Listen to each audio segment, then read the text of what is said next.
पिछले 2 सप्ताह से हम परमेश्वर के अनुग्रह के बारे में वचन से ध्यान करते आ रहे हैं। మనం దేవుని యొక్క కృపను గురించి మనం ధ్యానిస్తూ ఉన్నాం।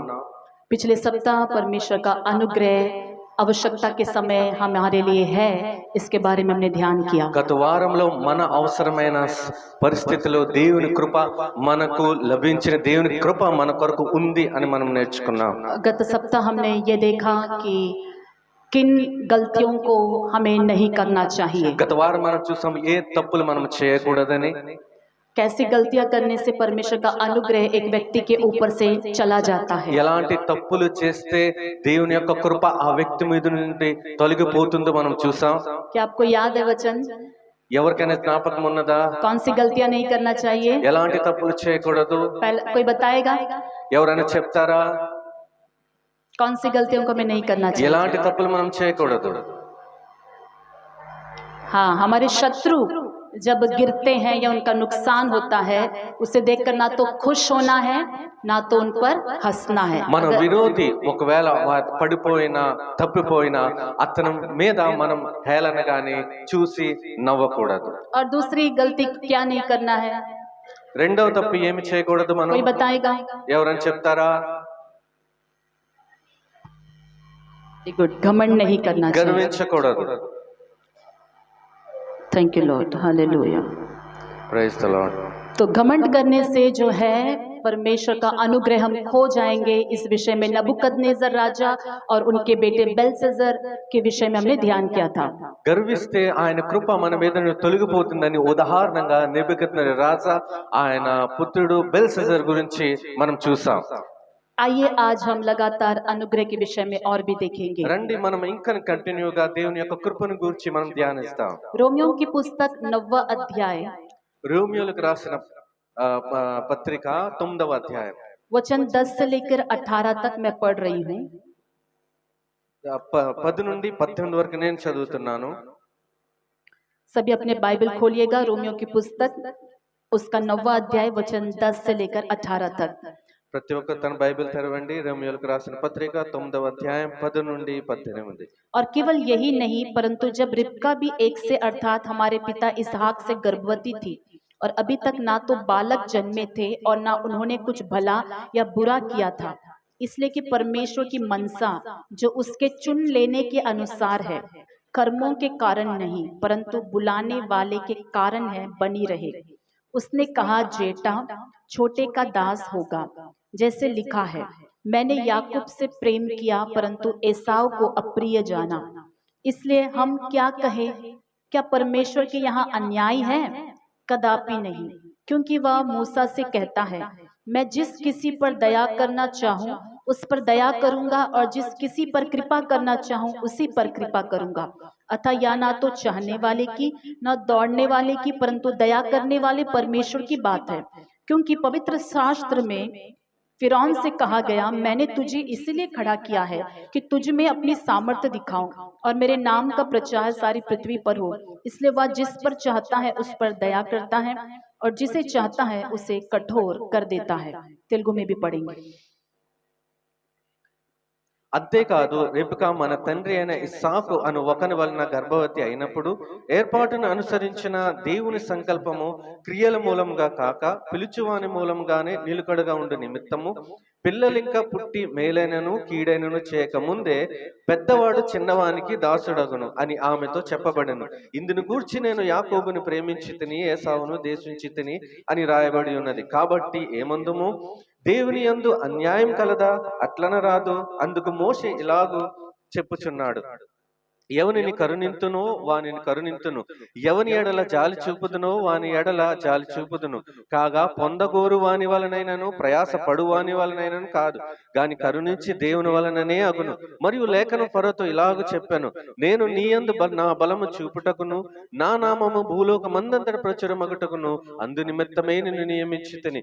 కావున ఆయన ఎవనిని కనికరింపగోరునో వానిని కనికరించును, ఎవని కఠినపరచగోరునో వాని కఠినపరచును। हम ये सुन रहे हैं कि अनुग्रह में 2 बातें होती है। మనం చూస్తూ వింటున్నాం, కృపలో మనం 2 భాగాలు ఉంటాయి।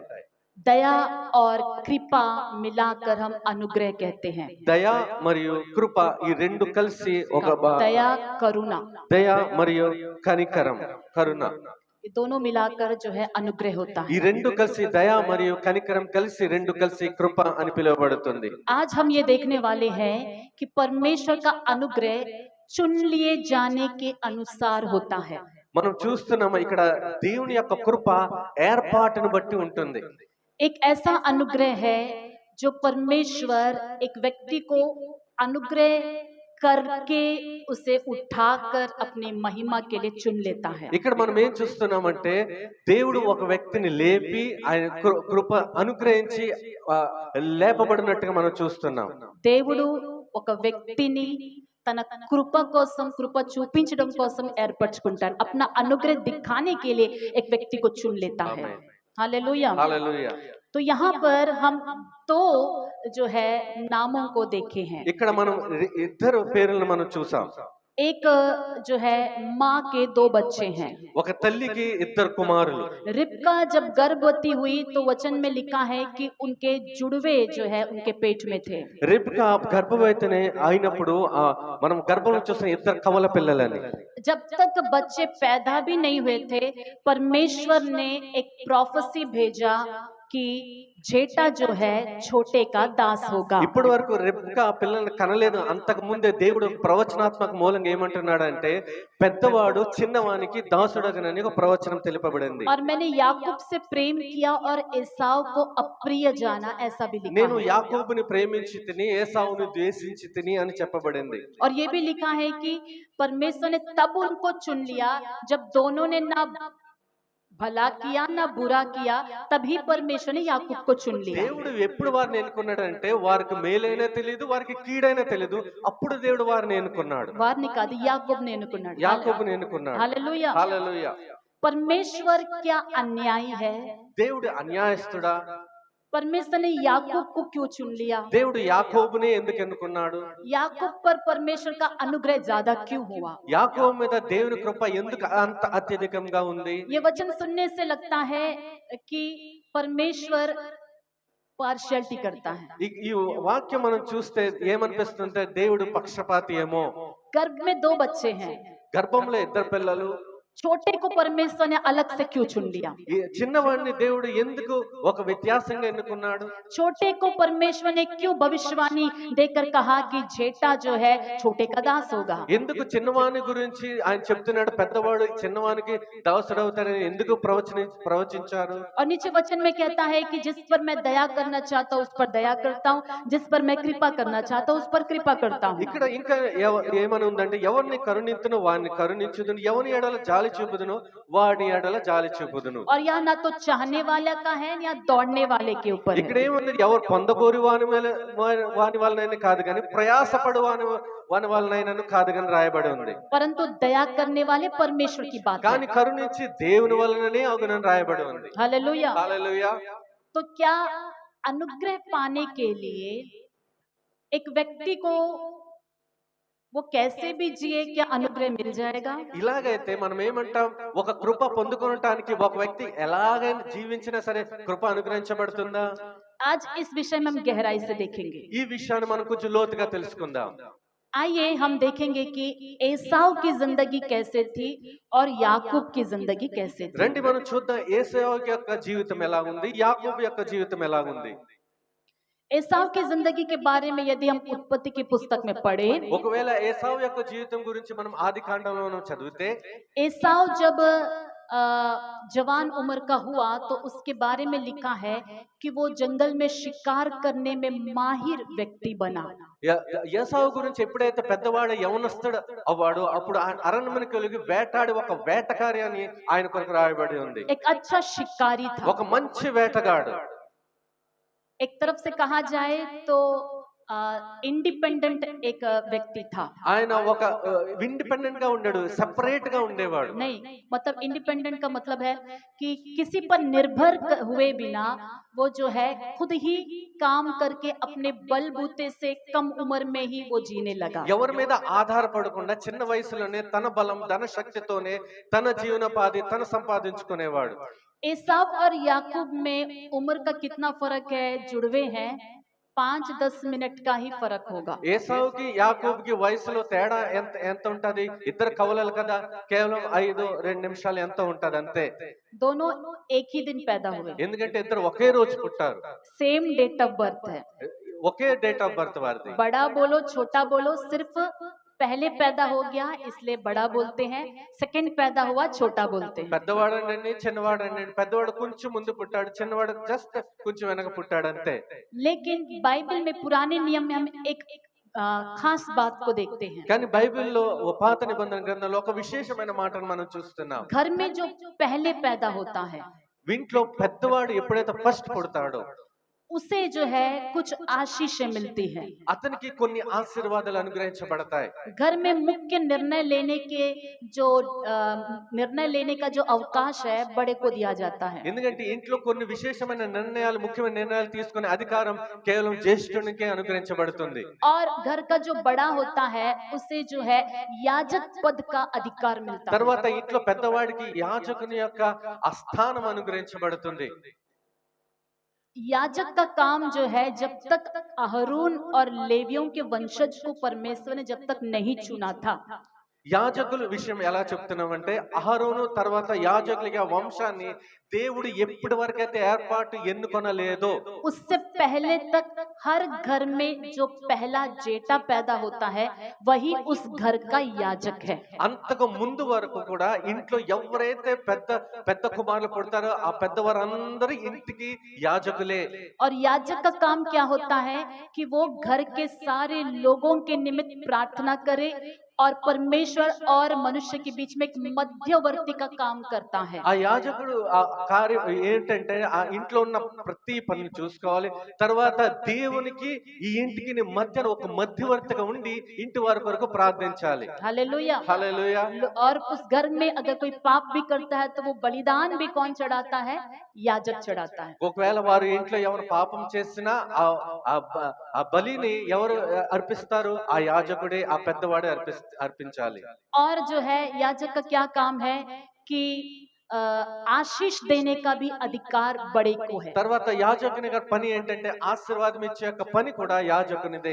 घर में जो जेठा है अगर वो ब्लेस करता है तो घर में सारे लोग ब्लेस होते हैं। ఒకవేళ ఇంట్లో జ్యేష్ఠుడు ఆశీర్వదిస్తే మిగతా ఇంట్లో వారందరూ ఆశీర్వదించబడతారు. पहले पैदा हुए को और ये अधिकार है कि संपत्ति में डबल पोर्शन उसको मिलता है। తర్వాత ఇంట్లో పెద్దవాడికి ఏంటంటే సంపదలో, ఇంట్లో ఉన్న సంపదలో రెండు డబల్ గా ఆయనకి అనుగ్రహించబడతారు, రెండంతలుగా ఆయనకి ఆస్తి అనుగ్రహించబడుతుంది. इसलिए पुराने नियम हम देखेंगे कि पिता आशीष देता है, जो बोलता है बच्चों के ऊपर वैसा ही फलने लगता है। అలాగే అలాగే మన పాత నిబంధన గ్రంథంలో ఏం చూస్తున్నామంటే తండ్రి ఎలాగైతే బిడ్డలను ఆశీర్వదిస్తున్నాడు అలాగే ఆశీర్వాదం ఆ బిడ్డల మీద అలాగే ప్రాప్తించింది. लेकिन जब परमेश्वर ने अहरून के वंशज को, लेवियों को चुन लिया, కానీ దేవుడు ఎప్పుడైతే అహరోను వంశస్థుల్ని, యాజకుల యొక్క లేవీయుల్ని ఎప్పుడైతే ఎన్నుకున్నాడో तब परमेश्वर और मनुष्यों के बीच मध्यवर्ती के रूप में लोगों के लिए प्रायश्चित करने वाला, प्रार्थना करने के लिए अलग से एक गोत्र को चुनकर उनको सेवा कार्य सौंप दिया। తర్వాత దేవునికి మనుషులకు ఉన్న ప్రార్థన చేయటానికి, బలి అర్పించడానికి దేవుడు ఒక లేవి గోత్రాన్ని ఎన్నుకున్నాడు. हालेलुया। హల్లెలూయా. तब तक घर का जेठा को ही यह अधिकार था। అప్పటి వరకు కూడా ఇంట్లో జ్యేష్ఠ కుమారునికే ఈ అధికారం ఉండేది. क्या एसाव को ये बात पता थी या नहीं पता थी? ఈ మాట యాసావుకు తెలుసా లేదా తెలియలేదా? हर एक घर में जेठे को बचपन से ही सिखाया जाता है कि तुम्हें जो है डबल पोर्शन मिलेगा और तुम्हारा ये अधिकार है। ప్రతి ఇంట్లో జ్యేష్ఠునికి ఇదే నేర్పించబడతాది. ఏంటంటే నీకు ఆస్తిలో రెండంతలు నీకు అనుగ్రహించబడతాది, ఇది ఇలాగ నువ్వు చేయాలి ఇంట్లో అని ప్రతి ఇంట్లో చెప్తారు. और जेठे को ये भी सिखाया जाएगा कि परमेश्वर के साथ तुम्हारा रिश्ता अच्छा होना चाहिए, तुम्हें आगे जाकर लोगों के लिए प्रार्थना भी करना है, परिवार को प्रार्थना करके आशीष देना है। తర్వాత నీకు దేవునితో మంచి సంబంధం కలిగి ఉండాలి, నువ్వు ఇంటి వారి కొరకు మంచిగా ప్రార్థించే ప్రార్థన పరునిగా ఉండాలని చెప్తారు. हालेलुया। హల్లెలూయా. लेकिन एसाव क्या करता है? కానీ ఏసావు ఏం చేస్తున్నాడంటే, बाइबल बताती है कि जब एसाव 40 वर्ष का हुआ ఏసావు ఎప్పుడైతే 40 సంవత్సరాల యొక్క వయస్సు గలవాడుగా ఉన్నాడో, और उसने जो है अपने लाइफ का डिसीजन खुद ही लेना शुरू कर दिया। తన జీవితం యొక్క నిర్ణయాలు తన స్వయంగా తీసుకొనటం మొదలు పెట్టాడు. माता पिता की बातों का बिना ख्याल करे, उनसे सलाह लिए बिना, परमेश्वर से प्रार्थना किए बिना अपने जीवन के मुख्य मुख्य निर्णयों को एसाव खुद लेने लगा। తన జీవితం యొక్క నిర్ణయాలు తన తల్లిదండ్రులతో మాట్లాడకుండా, తన తల్లిదండ్రుల యొక్క సలహాలు వినకుండా, తన జీవితం యొక్క ముఖ్యమైన గొప్ప గొప్ప నిర్ణయాలు తన స్వయంగా తీసుకోవడం ప్రారంభించాడు. उसने 4 शादियां किया। అతను 4 వివాహాలు చేసుకున్నాడు. हित्तियों में से जुडित को शादी किया। హిత్తీల నుంచి जुडित। జుడిత్ అనే ఆమెను వివాహం చేసుకున్నాడు. फिर हित्तियों में से बासमत नाम की एक स्त्री को विवाह किया। హిత్తీలో నుంచే बासमत। వాస్మత్ అనే ఆమెను వివాహం ఆడాడు. हिव्वियों में से अहोलीबामा नाम की एक स्त्री से विवाह किया। హివ్యుల నుంచి అహోలీబామ అనే ఆమెను వివాహం చేసుకున్నాడు. जब उसने देखा कि माता पिता प्रसन्न नहीं हुए तो जाकर इश्माइल की बेटी महालत को विवाह कर लिया। తర్వాత తల్లిదండ్రులు సంతోషించలేదని ఇష్మాయిల్ యొక్క కూతురు మహాలత్ అనే ఆమెను వివాహం చేసుకున్నాడు. कनानियों की स्त्रियों से उसने विवाह किया కనానీయుల యొక్క స్త్రీలలో స్త్రీని వివాహం చేసుకున్నాడు. और मिस्र देश की स्त्री है इश्माइल की संतान, वहां से शादी किया। ఐగుప్తు దేశంలో కూడా అక్కడ ఇష్మాయిల్ ఉంటారు, అక్కడి నుంచి కూడా స్త్రీని తీసుకుని వివాహం చేసుకున్నాడు. अश्शूरियों की बेटी से विवाह किया। అష్షూరీయులతో కూడా వివాహం చేసుకున్నాడు. कुल मिला के 3 प्रकार के अन्य जातियों के साथ इसने संधि कर लिया। ఇలాగ మనం చూస్తే 3 రకాలమైన అన్య జనులైన వాళ్ళతో స్త్రీలతో వివాహం చేసుకున్నాడు. संधि कर लिया। వారితో సంబంధం ఏర్పరచుకున్నాడు. हालेलुया। హల్లెలూయా. मैरिज को हम कवनेंट कहते हैं। ఎందుకంటే మనం వివాహాన్ని ఒక నిబంధన, ఒక కవనెంట్ అని మనం పిలుస్తూ ఉంటాం. हालेलुया। హల్లెలూయా. शादी एक वाचा है। ఎందుకంటే వివాహము ఒక సంబంధం, ఒక కవనెంట్ తో కవనెంట్ తో ఒక పోస్తుంటారు. निबंधना। विवाह అంటే ఒక నిబంధన। जब किसी की शादी होती है, ఎవరికైనా వివాహం జరిగితే 2 कल्चर जो है बंध जाते हैं। 2 కల్చర్లు కూడా 2 కలిసిపోతాయి. 2 अलग अलग प्रकार के सोच मिलते हैं। 2 వేరే వేరేదైన ఆలోచనలు కట్టబడతాయి, కలుస్తాయి. అక్కడ 2 प्रकार की परंपराएं जुड़ जाती हैं। 2 విధాలైన విధానాలు, వారి ఆచారాలు, సాంప్రదాయాలు కలుస్తాయి. 2 प्रकार के विश्वास एक में एक आ जाता है। 2 వేరే రకాలైన 2 విశ్వాసాలు అక్కడ కట్టబడతాయి. हालेलुया। హల్లెలూయా. अलग अलग दुनिया और जो है कलीसिया मिल जाने की तरह है। వేరే లోకము తర్వాత సంఘము కలిసినట్టుగా చెప్పగలుగుతాం. एसाव की जिंदगी में हम इन बड़े बड़े गलतियों को देखते हैं। ఏసావు యొక్క జీవితంలో ఎన్ని పెద్ద పెద్ద తప్పులు మనం చూస్తున్నాం. इसके वजह से एसाव का लाइफ स्पिरिचुअली टोटल 0 हो गया। ఇలాగా ఏసావు యొక్క స్పిరిచువల్ ఆత్మ యొక్క జీవితం టోటల్ గా శూన్యమైపోయింది. इब्रानियों की पत्री 12वां अध्याय 16वां और 17वां वचन यदि हम देखें, హెబ్రీయులకు రాసిన పత్రిక 12వ అధ్యాయము 16, 17 వాక్యంలో మనం చూస్తే, इब्रानियों की पत्रिका హెబ్రీయులకు రాసిన పత్రిక 12वां अध्याय 12వ అధ్యాయం 16 और 17 वचन। 16 మరియు 17 వాక్యం. ऐसा ना हो कि कोई जन व्यभिचारी या एसाव के समान अधर्मी हो, जिसने एक बार के भोजन के बदले अपने पहिलौटे होने का पद बेच डाला। ఒక పూట కూటి కొరకు తన జ్యేష్ఠత్వపు హక్కును అమ్మివేసిన ఏసావు వంటి భ్రష్టుడైనను వ్యభిచారి అయినను ఉండునేమో అని జాగ్రత్తగా చూచుకొనుడి. तुम जानते हो कि बाद में जब उसने आशीष पानी चाही तो अयोग्य गिना गया और आंसू बहा बहा कर खोजने पर भी मन फिराव का अवसर उसे ना मिला। ఏసావు ఆ తర్వాత ఆశీర్వాదం పొందగోరి కన్నీళ్లు విడుచుచు దాని కోసము శ్రద్ధతో వెతికినను మారు మనసు పొందని అవకాశము దొరకగా విసర్జింపబడినని మీరు ఎరుగుదురు. परमेश्वर की आत्मा एसाव के बारे में जब यहाँ लिखवाती है तो 2 बातों को पवित्र आत्मा लिखवाती है कि एसाव व्यभिचारी था और अधर्मी था। దేవుని యొక్క ఆత్మ ఏసావు గురించి ఇక్కడ లేఖనంలో రాయబడినప్పుడు ఏమని రాయిస్తున్నారంటే, ఏసావు గురించి ఆయన అది వ్యభిచారుడు తర్వాత భ్రష్టుడు అని రాయబడి ఉంది. हालेलुया। హల్లెలూయా. इन 4 स्त्रियों से शादी करने के अलावा भी एसाव की जिंदगी में व्यभिचार था। ఈ 4 స్త్రీలతో వివాహం చేసుకున్న తర్వాత కూడా ఆయన జీవితంలో వ్యభిచారం ఉండేది. परमेश्वर की आत्मा जानती है कि एसाव कैसे जो है दुनिया में भ्रष्ट हो गया था। దేవుని యొక్క ఆత్మకు తెలుసు ఈ ఏసావు లోకంలో ఎలాగ చెడిపోయాడని.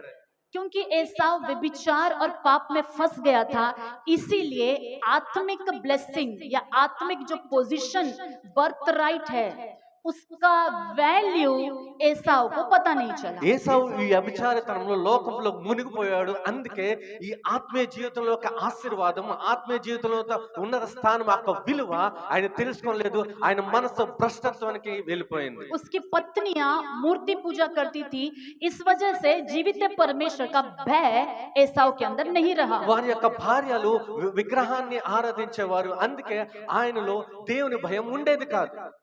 और पहिलौटे का अधिकार में आत्मिक आशीष ज्यादा है। ఎందుకంటే జ్యేష్ఠత్వంలో ఆత్మీయ ఆశీర్వాదాలు ఎక్కువ, परमेश्वर की आशीषें ज्यादा है। దేవుని యొక్క ఆశీర్వాదాలు ఎక్కువ. जो दुनिया में डूबा है उसे परमेश्वर के देने वाले आशीष का मोल समझ में नहीं आता है। ఎవరైతే లోకంలో మునిగిపోయి ఉంటారో దేవుడిచ్చే ఆశీర్వాదం యొక్క విలువ వారికి తెలియదు. उसके पिता का संपत्ति का दुगुना उसे मिलेगा, उसे पता था। ఎందుకంటే తన తండ్రి యొక్క ఆస్తులు రెండంతలు అనుగ్రహించబడతానని ఆయనకు తెలుసు. एसाव ने देखा कि मेरे पिता के पास है ही क्या। ఏసావు చూసాడు, నా తండ్రి దగ్గర ఏముంది? मेरा पिता तो कनान में खुद ही जो है एक परदेसी होकर रहता है, टेंट में रहते हैं, कौन सा दुगना ब्लेसिंग मुझे मिल जाएगा। నా తండ్రి కనానీయుల దేశంలో ఒక గుడారం వేసుకొని ఉన్నాడు, టెంట్ లో ఉంటున్నాడు, అతని ద్వారా నాకేం అనుగ్రహించబడుతుందని అనుకున్నాడు. मेरे पिता की कितने भेड़ बकरी मैं जानता हूँ, इसमें से अगर डबल मुझे मिल जाएगा तो मुझे इंटरेस्ट भी नहीं है भेड़ बकरी पालने का। నా తండ్రికి కొన్ని గొర్రెలు కొన్ని మేకలు ఉన్నాయి, దీనికి ఇంట్రెస్ట్ కలిపి అమ్మినా అంత ఏమన్నా నాకు అనుగ్రహించబడదా అనుకున్నాడు. रुचि, उसे रुचि भी नहीं है भेड़ बकरी पालने का। దాంట్లో ఆయనకి ఎటువంటి రుచి కూడా లేదు దాన్ని పోషించడానికి పెంచడానికి. हालेलुया। హల్లెలూయా. भेड़ बकरी पालने का जो इंटरेस्ट था, जो रुचि था, सिर्फ याकूब को था। ఎందుకంటే గొర్రెల మేకలను పెంచడానికి వాటిని పోషించడానికి దాని యొక్క రుచి దాని रुचि का दो दानों का इंटरेस्ट। ఇంట్రెస్ట్ ని అది కేవలం యాకోబుకే ఉండేది. हालेलुया। హల్లెలూయా. बचपन से कभी भी एसाव ने अपने पिता की जिम्मेदारी को उठाया नहीं। చిన్నప్పటి నుంచే ఏసావు తండ్రి యొక్క బాధ్యతలు ముందు నుంచి ఆయన తీసుకొనలేదు. भेड़ बकरी पालने की जिम्मेदारी बचपन से उसने उठाया नहीं। ఎందుకంటే ఆ గొర్రె మేకలు పెంచడం యొక్క బాధ్యతను చిన్నప్పటి నుంచే తీసుకొనలేదు. उस जिम्मेदारी से भागकर जंगल में अकेले शिकार करके दोस्तों के साथ शिकार पकड़ के जला के खाना, एंजॉय करना, उसे यही पसंद కేవలం था। చిన్నప్పటి నుంచి ఆ ఫ్రెండ్స్ దగ్గర వెళ్ళటం, వేటాడటం, ఆ మాంసం వండుకొని తినటం, వాళ్ళతో కలవటం, ఆడుకోవటం, అదే పని ఉండేది ఏసావుకి. यहाँ तक कि अपने माता पिता की बात वो नहीं सुनता था। ఎంత చెప్పాలంటే తల్లిదండ్రుల యొక్క మాటకు విధేయత కూడా చూపేవాడు కాదు. अपना शिकार में से कभी कभी पिता को लाकर देता था, वो बात अलग है। తన వేటల నుండి కొన్ని తెచ్చి తన తండ్రికి ఇచ్చేవాడు, అది వేరే విషయం. वो खा के जो है उसका डैडी बहुत खुश हो जाता था, ये बात अलग है। ఆయన తిని తండ్రి చాలా సంతోషించేవాడు, ఈ మాట అది వేరే విషయం. लेकिन पिता और माता के परमेश्वर के शिक्षा में वो कभी नहीं चला। కానీ తల్లిదండ్రుల యొక్క బోధలో శిక్షలో ఎప్పుడు ఎదగలేదు. काफी बार हमारे परिवारों में भी ऐसा होता है। కొన్నిసార్లు మన కుటుంబంలో కూడా ఇలాగే జరుగుతాయి. जब हमारे बच्चे छोटे उम्र में ही नौकरी पकड़ लेते हैं, ఎప్పుడైతే మన ఇంట్లో చిన్నపిల్లలు చిన్న వయసులోనే ఎప్పుడైతే ఉద్యోగం సంపాదించేస్తే माता पिता बहुत खुश होते हैं తల్లిదండ్రులు చాలా సంతోషిస్తారు. कि मेरा बेटा अपने खुद पांव पर खड़ा हो गया है, నా కొడుకు తన కాళ్ళ మీద నిలబడ్డాడని, मेरी बेटी अपने पांव पर खड़ी हो गई నా है। కూతురు తన కాళ్ళ మీద నిలబడ్డాడని. जब बच्चे पैसा कमाने लगते हैं, ఎప్పుడైతే పిల్లలు ధనం సంపాదించడం మొదలు పెడతారో ऐसे बच्चे अपने लाइफ के बहुत सारे डिसीजन खुद लेने लगते हैं। ఇలాంటి పిల్లలు తన జీవితం యొక్క కొన్ని నిర్ణయాలు తన సొంతంగా తీసుకోవడం మొదలు పెడతారు. माता पिता भी क्योंकि बच्चे पैसा कमा रहे हैं, खुश होकर उनको बहुत सारी बातों में रोकते नहीं हैं। అది తల్లిదండ్రులు కూడా వీళ్ళు సంపాదిస్తున్నారు కదా, కొన్ని చాలా విషయాల్లో ఇలా చేయొద్దని ఆపట్లేదు కూడా. बच्चे जो है माता पिता से पैसा लेने का या उनसे कुछ भी पूछने का उनको जरूरत नहीं पड़ता है, बहुत सारे कामों को बिना माता पिता को बताए करने लगते हैं। ఎందుకంటే పిల్లలు కూడా తల్లిదండ్రులతో ధనం అడిగి వారి మీద ఆధారపడే పని లేదు. అందుకే వారు కూడా ఇష్టానుసారంగా వారు తన జీవితాన్ని జీవిస్తూ ఉంటారు. मैं एक सलाह आपको माता पिताओं को देना चाहती हूँ। మీకు ఒక సలహా తల్లిదండ్రులకి నేను ఇవ్వాలనుకుంటున్నాను. आपके बच्चे चाहे पैसा कितना भी कमाए, మీ పిల్లలు ధనం ఎంత సంపాదించినా उनके चाल चलन को बहुत करीब से आप देखिएगा। వారి యొక్క ప్రవర్తన మీరు చాలా దగ్గరగా కనిపెట్టండి. क्या वो परमेश्वर के शिक्षा में बने हुए हैं? వారు దేవుని యొక్క బోధనలో నిలబడ్డారా?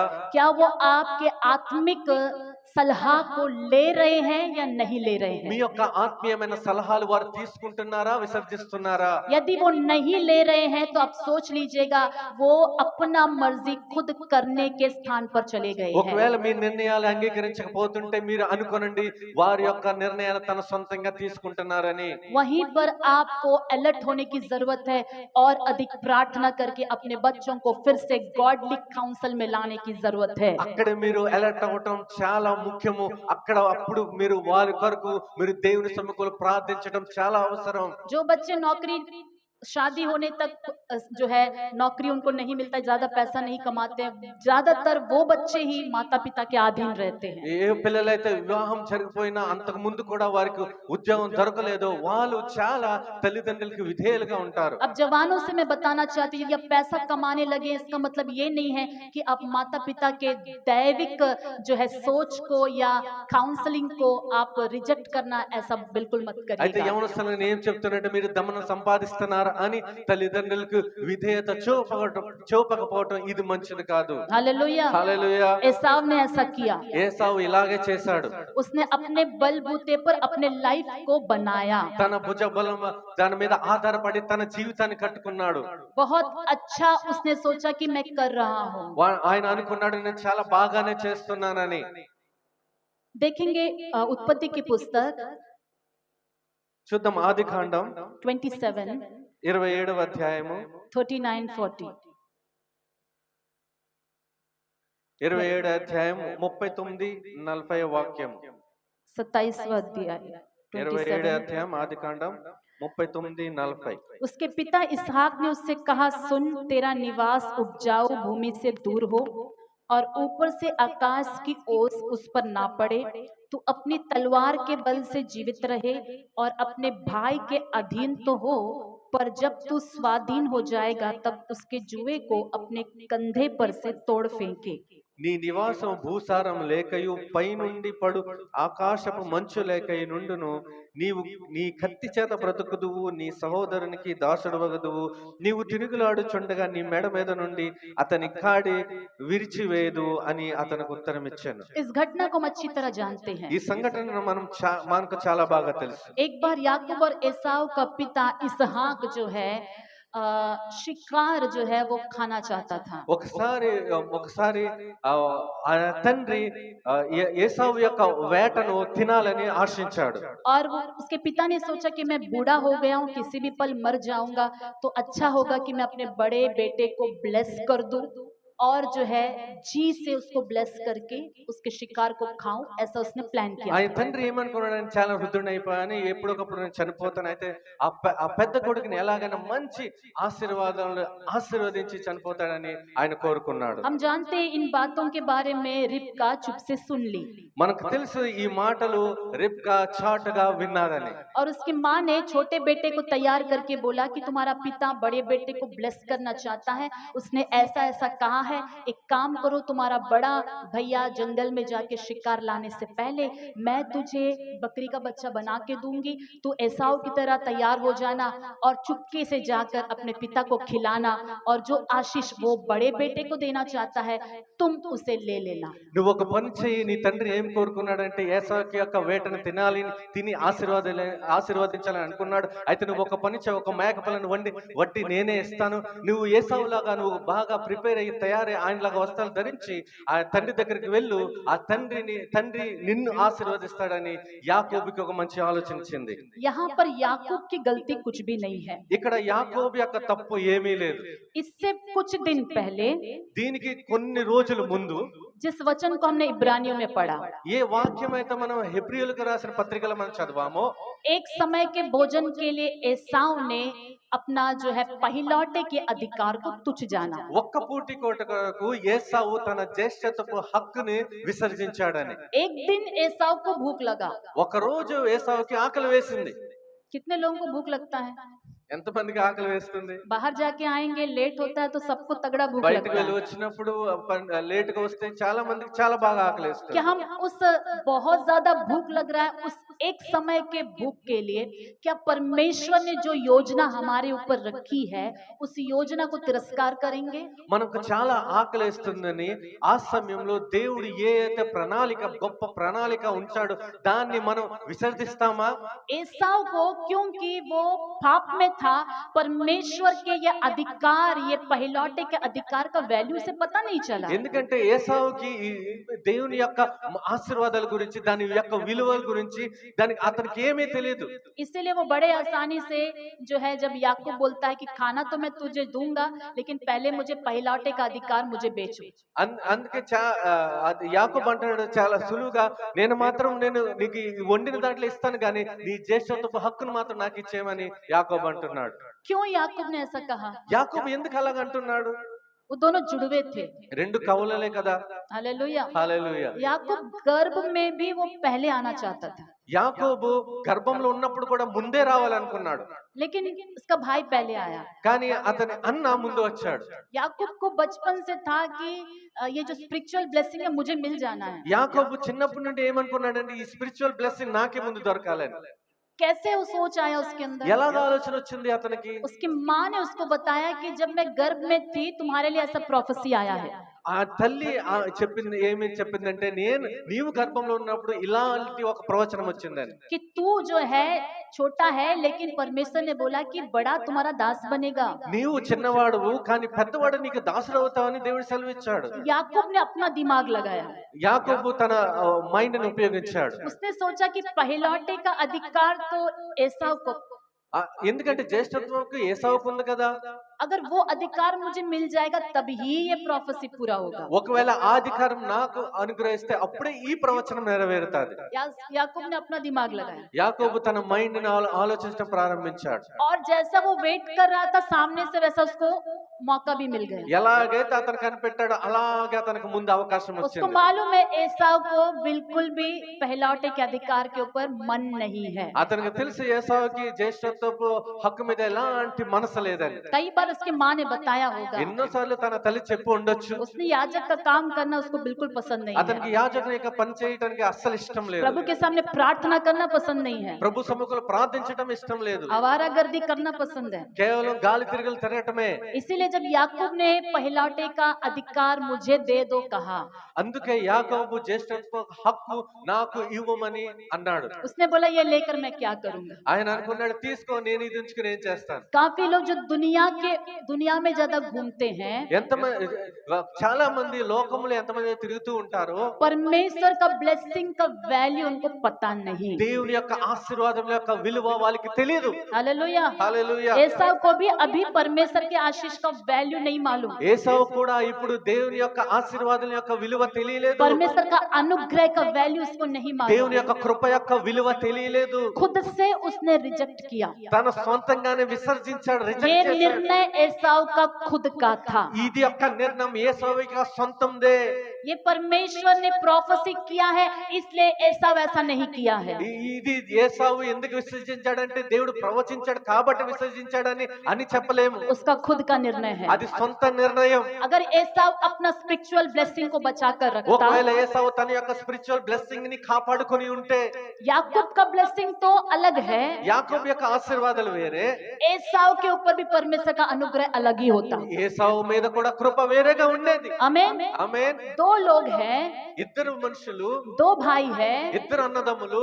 हो सकता था कि एक को परमेश्वर की बुलाहट एक तरह होती, दूसरे के ऊपर दूसरा तरह होती। అయి ఉండొచ్చు. దేవుని యొక్క పిలుపు ఆ పెద్ద కుమారుని మీద వేరే విధంగా ఉండవచ్చు, చిన్న కుమారుని మీద దేవుని యొక్క పిలుపు వేరే విధంగా और ఉండవచ్చు. दोनों के द्वारा परमेश्वर की महिमा होती। ఇద్దరి ద్వారా దేవునికి మహిమ కలిగేది. लेकिन एसाव ने ही परमेश्वर के मार्गों को, परमेश्वर की आशीष को तुच्छ जाना। కానీ ఏసావే దేవుని యొక్క మార్గాలను దేవుని యొక్క చిత్తాన్ని విసర్జించాడు. हालेलुया। హల్లెలూయా. और परमेश्वर को ये बात बहुत पहले ही पता थी। కానీ దేవుడికి ఈ మాట ముందే ఎప్పుడో తెలుసు.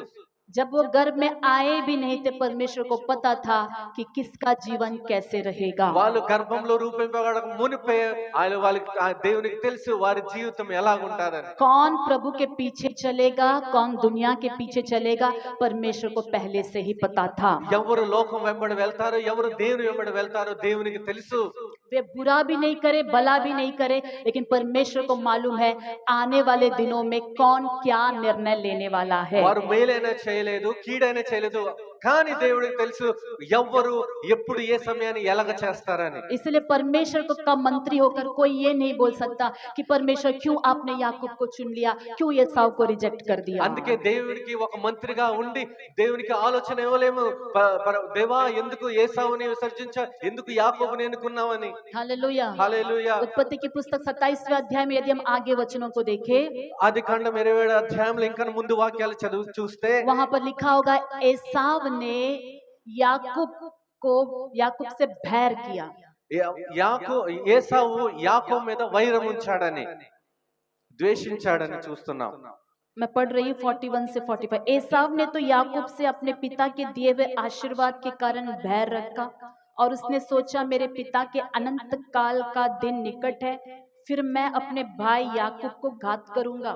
जब रिबका को उसके पहलौठे पुत्र एसाव की ये बातें बताई गई, तब उसने अपने छोटे पुत्र याकूब को बुलाकर कहा, सुन, तेरा भाई एसाव तुझे घात करने के लिए अपने मन में धीरज रखे हुए है, इसलिए अब हे मेरे पुत्र मेरी सुन और हारान को मेरे भाई लाबान के पास भाग जा।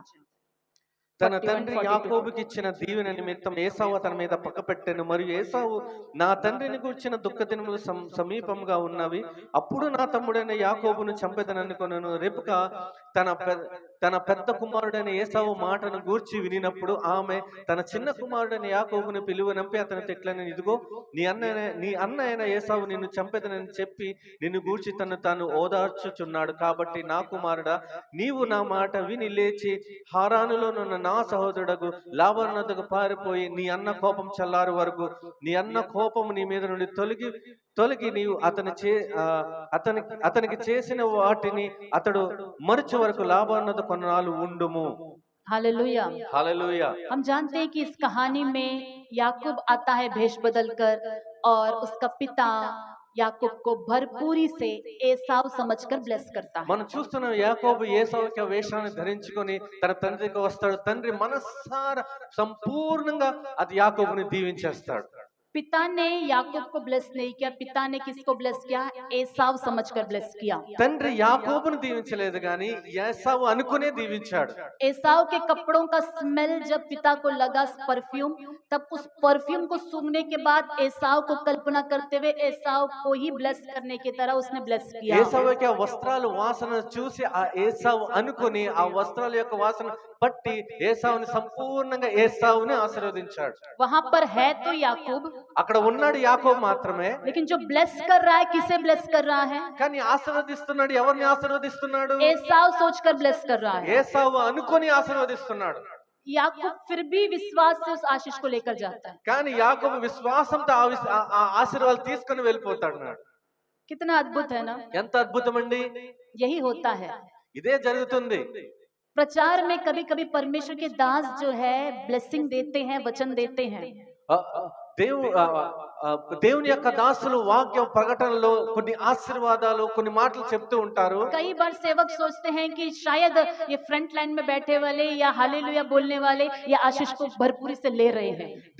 దేవుని యొక్క దాసుడు ఏమనుకుంటున్నాడు? ఫ్రంట్ లో ఉన్నవారు హల్లెలూయా అన్న వాళ్ళు వారి ఆశీర్వాదాలు తీసుకుంటున్నారు అనుకుంటున్నారు. लेकिन कहीं में कोई चुप से बैठा रहेगा, लेकिन वो जो है उस आशीष को यस ये मेरे लिए है बोलकर ले जा सकता है। కానీ ఎక్కడో ఒక బోల్ని ఎవరు కూర్చొని ఉంటాడు, అవును ఈ ఆశీర్వాదం నాకని మెల్లగా ఆశీర్వాదం పొందుకొని వెళ్ళిపోతాడు. ये जो है बोलने वाले के ऊपर नहीं है, रिसीव करने वाले के ఇది ऊपर। చెప్పేవారి మీద లేదు కానీ పొందుకొని రిసీవ్ చేసుకునే వారి మీద ఉంది. फिर से मैं बताती हूँ, आशीष किसके लिए बोला गया है ये महत्व नहीं रखता, किसने उसे रिसीव किया है, किसने उसे विश्वास किया है, उसके ऊपर डिपेंड करता है।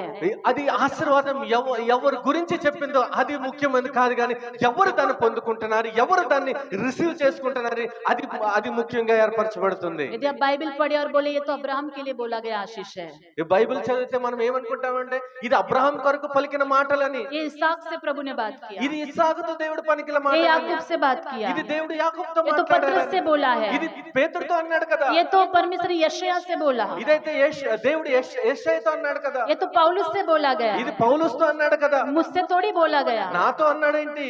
अगर ऐसा विश्वास रहेगा तो कुछ भी नहीं मिलेगा। ఒకవేళ ఎలాగ విశ్వాసం ఉంటే ఏమీ జరగదు. मेरे लिए है, నా కొరకు ये आशीष मेरे ఈ लिए है। ఆశీర్వాదం నా కొరకు, चाहे किसी का भी नाम लिया हो, ये मेरे लिए ఇది है। ఎవరి పేరైనా ఉండవండి, కానీ ఇది ఈ ఆశీర్వాదం నా కొరకే. ये लेने वाले के ऊपर डिपेंड ఇది करता है। తీసుకునే వారి మీద డిపెండ్ ఉంది, హల్లెలూయా. హల్లెలూయా.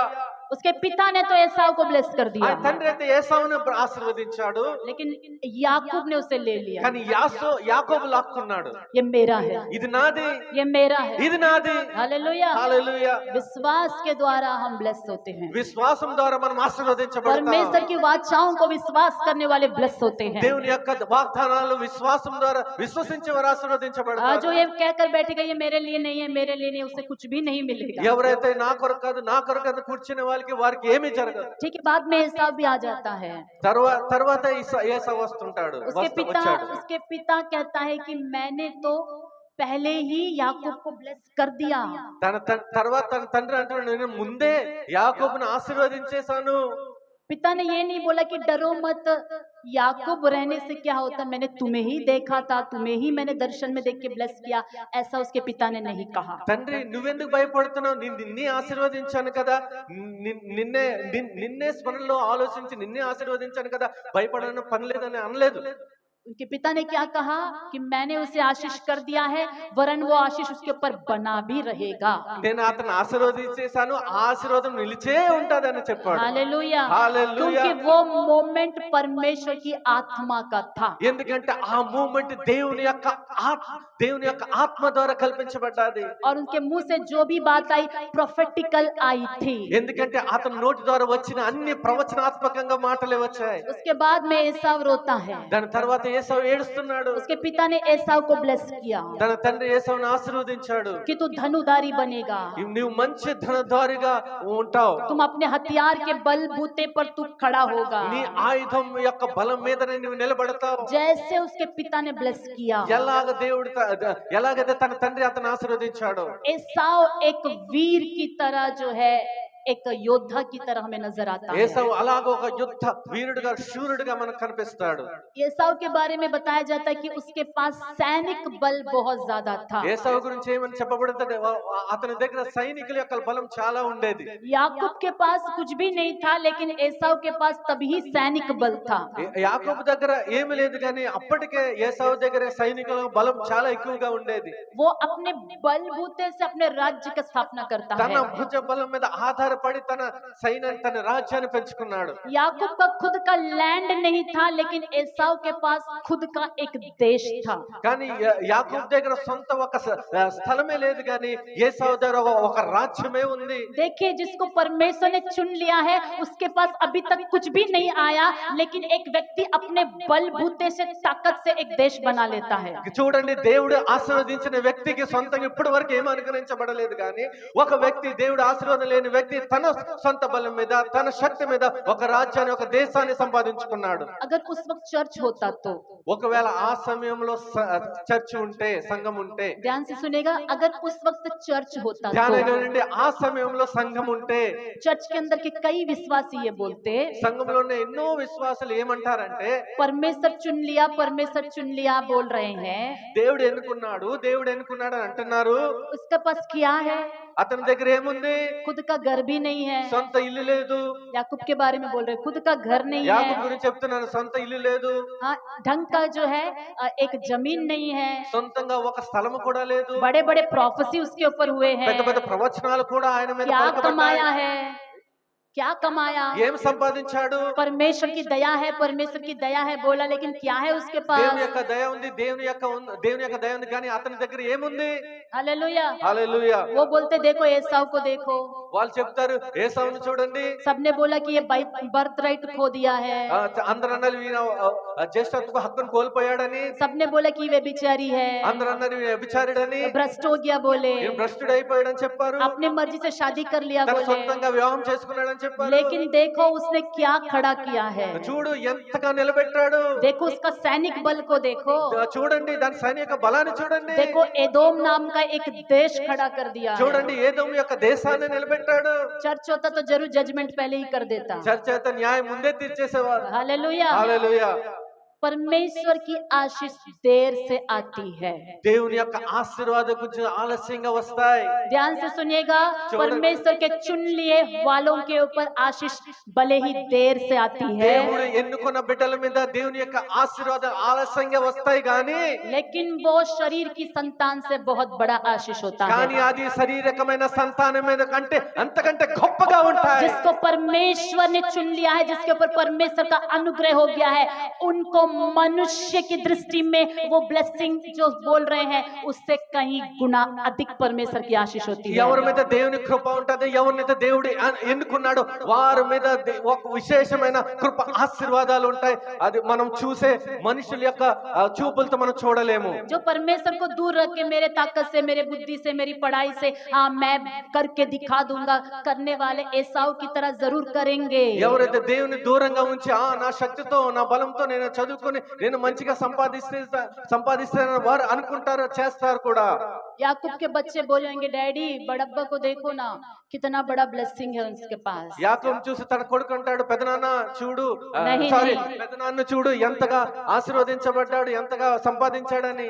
आप तो जीसस जीसस बोलते हैं, रोज प्रेयर करते हैं, हमारे पास क्या है? మీరైతే జీసస్ జీసస్ అంటున్నారు, ప్రేయర్ చేస్తున్నారు, కానీ మన దగ్గర ఏముంది? बड़ब्बा का पास देखो ना, एक देश है, एदोम नाम का देश है। పెదనాన్న చూడండి, ఒక దేశమే, ఒక యదం దేశమే ఉంది అతని దగ్గర. याकूब बोलागा बेटा रुको, परमेश्वर ने वाचा दिया है, जरूर पूरा करेगा। యాకోబు అంటాడు, కొంచెం ఆగు, కొంచెం వెయిట్ చేయి, కనిపెట్టు, దేవుడు చెప్పాడు, దేవుడు ఖచ్చితంగా నెరవేరుస్తాడు. कब पूरा करेगा? ఎప్పుడు నెరవేరుస్తాడు? बुढ़ा होने के बाद पूरा करेगा। क्या ముసలోడు అయిపోయిన తర్వాత నెరవేరుస్తాడా? हालेलुया। హల్లెలూయా. परमेश्वर का जो ब्लेसिंग है वो मनुष्य को इमीडिएटली दिखाई नहीं देता है, దేవుని యొక్క ఆశీర్వాదాలు వెంటనే మనుషులకి కనిపించవు. और मनुष्य आत्मिक ब्लेसिंग को बहुत लाइटली लेते हैं। మనుషులు కానీ ఆత్మ యొక్క ఆశీర్వాదాలు చాలా తేలిగ్గా మనం తీసుకుంటారు. याकूब के पास सबसे बड़ा ब्लेसिंग क्या था पता है? उसके पास जीविता परमेश्वर था। యాకోబు దగ్గర ఒక గొప్ప ఆశీర్వాదం ఏంటో మీకు తెలుసండి, అతని దగ్గర జీవం గల దేవుడు ఉన్నాడు. हालेलुया। హల్లెలూయా. एसाव के पास नहीं था, కానీ యేసయ్య దగ్గర లేడు.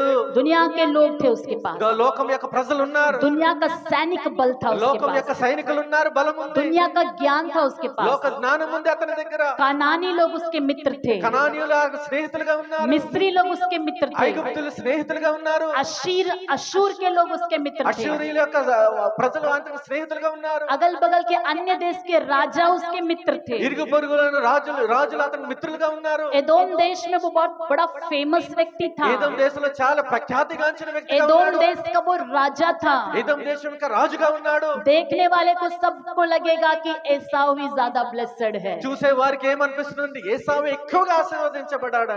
अभी तक सुन के भी आपको भी लगा ना एसाव के पास कितना ब्लेसिंग है। ఇప్పుడు విన్న వారికి మీకే కూడా అనిపించింది కదా ఏసావుకి ఎక్కువ ఆశీర్వదించబడ్డాడు. एक बार हाथों को उठा के हालेलुया बोलेंगे, ఒకసారి చేతులెత్తి హల్లెలూయా చెప్దామా?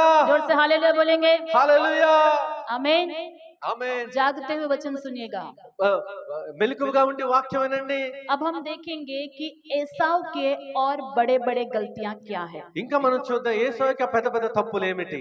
एक तो एसाव ने याकूब के लिए अपने दिल में कड़वाहट रखा था ఒకటి ఏంటంటే ఏసావు యాకోబు గురించి ఒక పగపట్టి ఉన్నాడు. कि मेरे पिता के पास से मेरा भाई आशीष को चोरी कर लिया, నా తండ్రి యొద్ద నుండి నా తమ్ముడు ఆశీర్వాదాలు मेरा దొంగిలించేశాడని, पहिला का अधिकार चोरी कर నా लिया। చేసినంత హక్కుని దొంగిలించేశాడని अब वो जो है द्वेष रख लेता है। అతని గురించి అతను ద్వేషాన్ని పెంచుకున్నాడు. हम जानते हैं कि कुछ सालों के बाद जब दोनों की मुलाकात होती है, याकूब की प्रार्थनाओं की वजह से, परमेश्वर की दया की वजह से एसाव का क्रोध ठंडा पड़ जाता మనం है। చూస్తాం చాలా దినాల తర్వాత ఎప్పుడైతే వారిద్దరు కలుసుకునే దినము ముందుకు వచ్చిందో అప్పుడు యాకోబు రాత్రంతా ప్రార్థించిన తర్వాత వారు ఎప్పుడైతే కలుసుకున్నారో వారు స్నేహితులుగా మారిపోయారు. हालेलुया। హల్లెలూయా. बड़ा आसान से नहीं हुआ ये, ఇది చాలా సులువుగా అయిపోలేదండి. क्योंकि एसाव तब तक जो है बहुत धनवान व्यक्ति बन गया था। ఎందుకంటే ఏసావు అప్పటి వరకు చాలా ధనవంతుడిగా మారిపోయాడు. एसाव को मालूम है कि उसके भाई के पास जमीन नहीं है, कुछ भी नहीं है। ఏసావుకు తెలుసు తన తమ్ముడి దగ్గర ఎలాంటి స్థలాలు గాని ఎలాంటి ఆస్తి గాని లేదని. मैं ही मेरे भाई से बड़ा हूँ सोचकर वो खुश ही था, నేనే నా తమ్ముడి కంటే అధికంగా ఎక్కువగా ఉన్నాడని చాలా సంతోషించాడు. बहुत खुश था वो। చాలా సంతోషంగా ఉన్నాడు. हालेलुया। హల్లెలూయా. याकूब ने प्रार्थना किया। యాకోబు ప్రార్థించాడు. हम जानते हैं कि वो अकेला रहकर यब्बोक नदी के पार वो रहकर परमेश्वर के सामने रात भर प्रार्थना करता మనం है। చూస్తాం యోర్దాను నది దగ్గర నుంచుని యాకోబు రాత్రంతా దేవుని యొద్ద పెనుగులాడాడు. वो प्रार्थना करता है, ప్రార్థిస్తాడు. वो डरता है कि कहीं जो है उसका भैया आकर उसे मार ना डाले। ఆయన భయపడుతున్నాడు అతను అన్న వచ్చి నన్ను చంపేస్తాడేమో అని. परमेश्वर के सामने प्रार्थना करने के बाद परमेश्वर उस रात उसको दर्शन देता है రాత్రంతా ప్రార్థించిన దేవుడు అతను దర్శిస్తాడు. और परमेश्वर उसे ब्लेस करता है। అప్పుడు దేవుడు తన ఆ రాత్రి ఆశీర్వదిస్తాడు. हालेलुया। హల్లెలూయా. देखेंगे उत्पत्ति उसका 27वां अध्याय। చూద్దామండి ఆదికాండం 27వ అధ్యాయము. पहले हम ये देखेंगे कि माता पिता ने याकूब को क्या ब्लेसिंग दिया। దానికి ముందు మనం చూద్దాం తల్లిదండ్రులు యాకోబుని ఏమని ఆశీర్వదించారని. उत्पत्ति उसका 27वां अध्याय, ఆదికాండం 27వ అధ్యాయము, सॉरी 28वां अध्याय, క్షమించండి 28వ అధ్యాయము उसका वचन 1 से मैं पढ़ रही हूँ। వాక్యం 1 నుండి. तब इसहाक ने याकूब को बुलाकर आशीर्वाद दिया और आज्ञा दी, तू किसी कनानी लड़की से विवाह ना कर लेना। पद्मनाराम में अपने नाना बतुएल के घर जाकर वहां अपने मामा लाबान की एक बेटी से विवाह कर लेना। सर्वशक्तिमान ईश्वर तुझे आशीष दे और फलवंत करके बढ़ाए, और तू राज्य की मंडली का मूल हो। वह तुझे और तेरे वंश को भी अब्राहम की सी आशीष दे कि तू यह देश जिसमें तू परदेसी होकर रहता है और जिसे परमेश्वर ने अब्राहम को दिया था उसका अधिकारी हो जाए।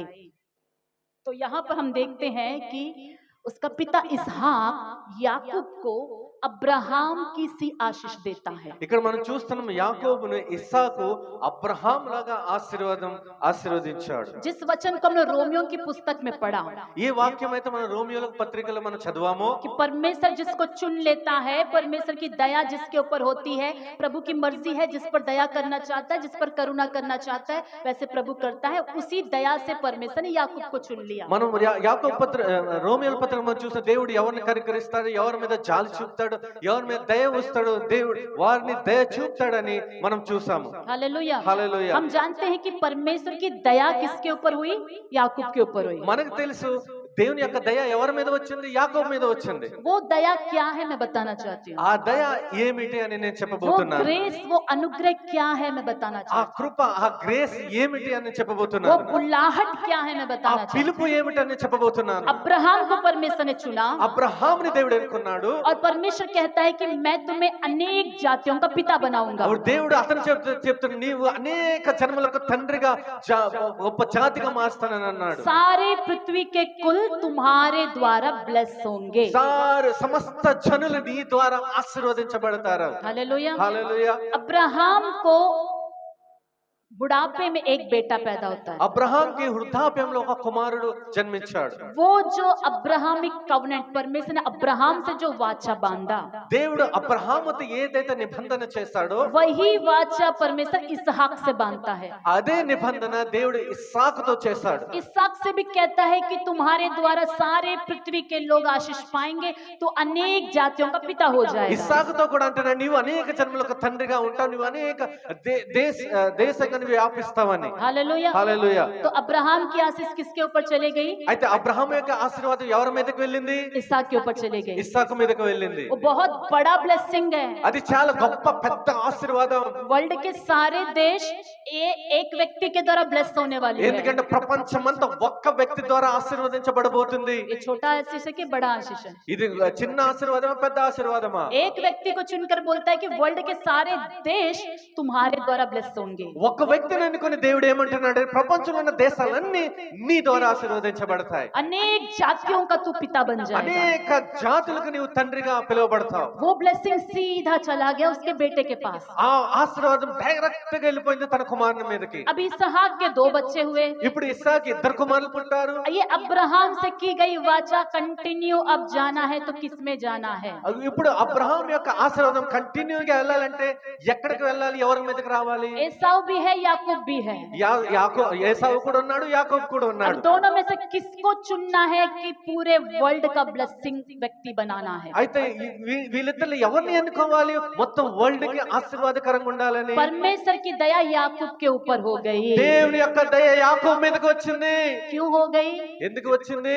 परमेश्वर को पता है कि ये व्यक्ति मेरी बात मानेगा। దేవుడికి తెలుసు ఈ వ్యక్తి నాకు నా మాట వింటాడు, నాకు విధేయత परमेश्वर को చూపుతాడని. पता है कि ये व्यक्ति मेरे पास आकर प्रार्थना करेगा। దేవుడికి తెలుసు ఈ వ్యక్తి నా యొద్దకు వచ్చి నా సముఖంలో ప్రార్థిస్తాడని. परमेश्वर को पता है कि ये व्यक्ति मुझसे बोलेगा मुझे आशीष कर। నా దేవుడికి తెలుసు ఈ వ్యక్తి నన్ను అడుగుతాడు, నన్ను ఆశీర్వదించు ప్రభువా అని. परमेश्वर को पता है कि ये व्यक्ति उनकी इच्छा को किसी भी कारण में, कोई भी परिस्थिति में पूरा करके रहेगा। దేవునికి తెలుసు దేవుని యొక్క చిత్తాన్ని ఎలాగైనా ఈ వ్యక్తి నెరవేర్స్తాడని దేవునికి తెలుసు. इतना बड़ा बुलाहट है इस व्यक्ति के ऊपर। ఎంత పెద్ద పిలుపు ఉంది ఈ వ్యక్తి మీద.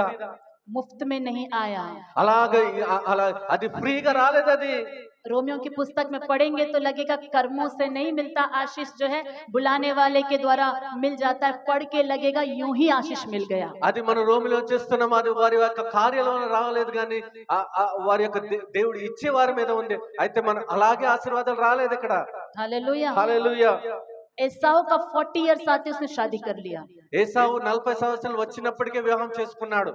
30 तक वेट किया होगा, लेकिन 40 आते ही उसने शादी करना शुरू करा। 30 సంవత్సరాలు వెయిట్ చేసి ఉంటాడు కానీ 40 సంవత్సరాలు వచ్చే వరకు వివాహం చేసుకున్నాడు. कोई भी वेट कर सकता है 40 उम्र तक।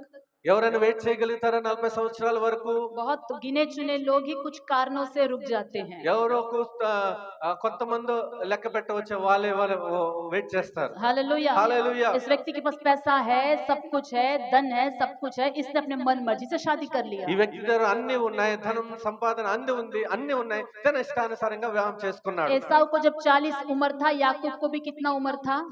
ఏసావుకి 40 సంవత్సరాలు ఉన్నప్పుడు యాకోబుకి ఎన్ని సంవత్సరాలు? याकूब का भी 40 एज था। యాకోబు కూడా 40 సంవత్సరాలే. जब याकूब ने एसाव को शादी करते हुए देखा, ఎప్పుడైతే యాకోబు ఏసావుని వివాహం చేసుకోవడం చూసాడో मन तो उसका भी हुआ होगा ना, మనసు ఆయన కూడా వచ్చి ఉండేది. भैया का शादी हो गया, मेरे को भी शादी करना है, అన్నకు వివాహం అయింది, నాకు కూడా వివాహం అవ్వాలని, मेरा फैमिली भी सेटल होना है। నా ఫ్యామిలీ కూడా సెటిల్ అవ్వాలి. लेकिन याकूब को पता है कि वहां पर एक भी स्त्री नहीं थी जो परमेश्वर का भय मानती थी। కానీ యాకోబుకి అక్కడ తెలుసు ఒక్క స్త్రీ కూడా అక్కడ లేదు, దేవునికి భయపడే స్త్రీ. उसके सामने उसके भैया ने 4 शादियां की। తన కళ్ళ ముందే తన అన్న 4 వివాహాలు చేసుకున్నాడు. बहुत सारी गर्लफ्रेंड को भी रख लिया। అది ఎన్నో గర్ల్ ఫ్రెండ్లు ఉంచుకున్నాడు. आवारागर्दी करके घूमता था। మరి గాలి తిరిగేవాడు. लेकिन याकूब ने अपने आप को दुनिया के पाप से बचा कर కానీ रखा। యాకోబు లోకం యొక్క పాపం నుండి వేరుగా ఉంచుకున్నాడు. हालेलुया। హల్లెలూయా. उसने शादियां नहीं की। ఆయన వివాహాలు చేసుకోనలేదు. याकूब की शादी शादी 60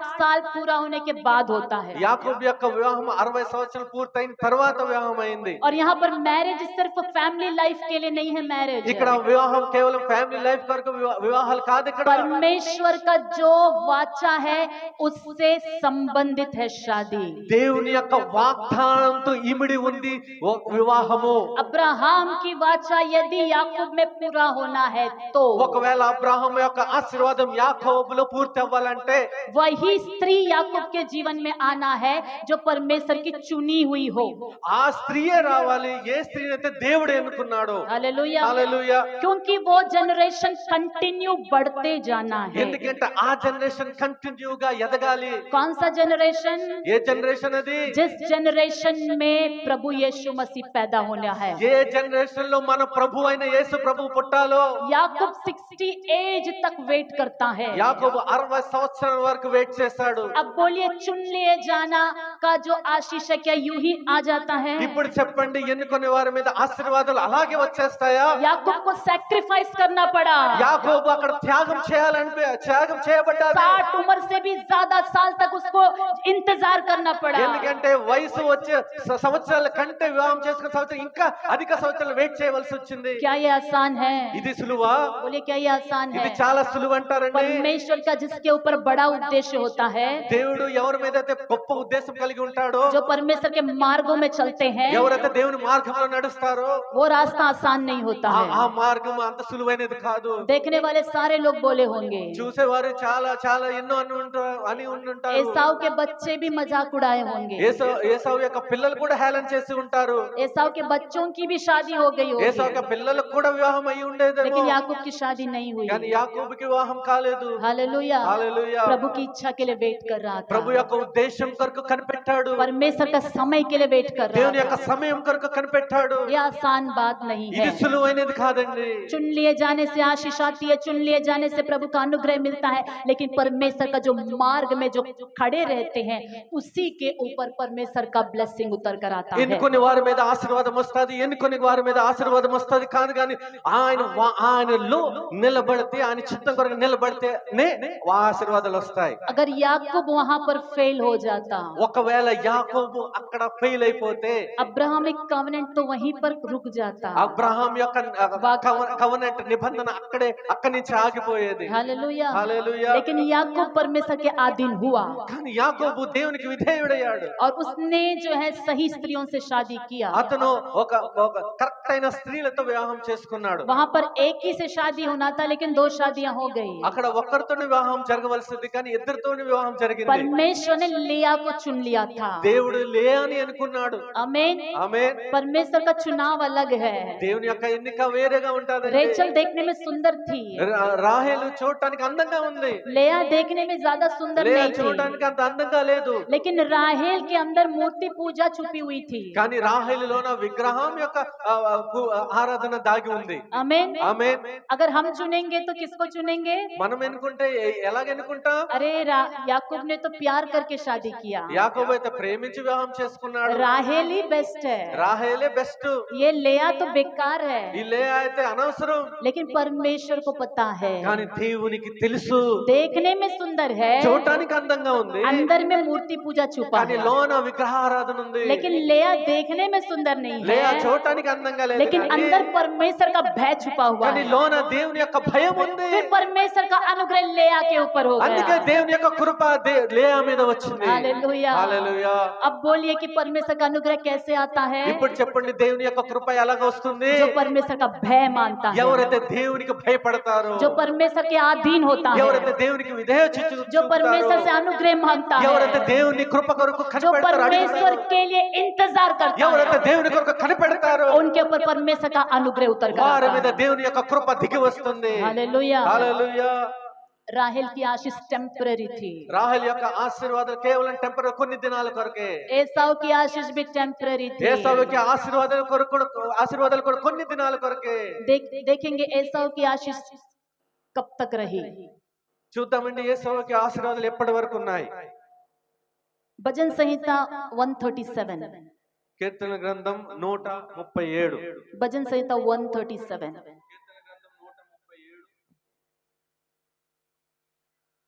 मैं पढ़ रही हूँ वचन 1 और वचन 7।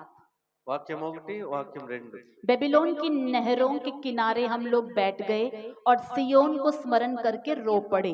7वां वचन, हे यहोवा, यरूशलेम के दिन को एदोमियों के विरुद्ध स्मरण कर कि वे कैसे कहते थे, ढाओ उसको नींव से ढा दो।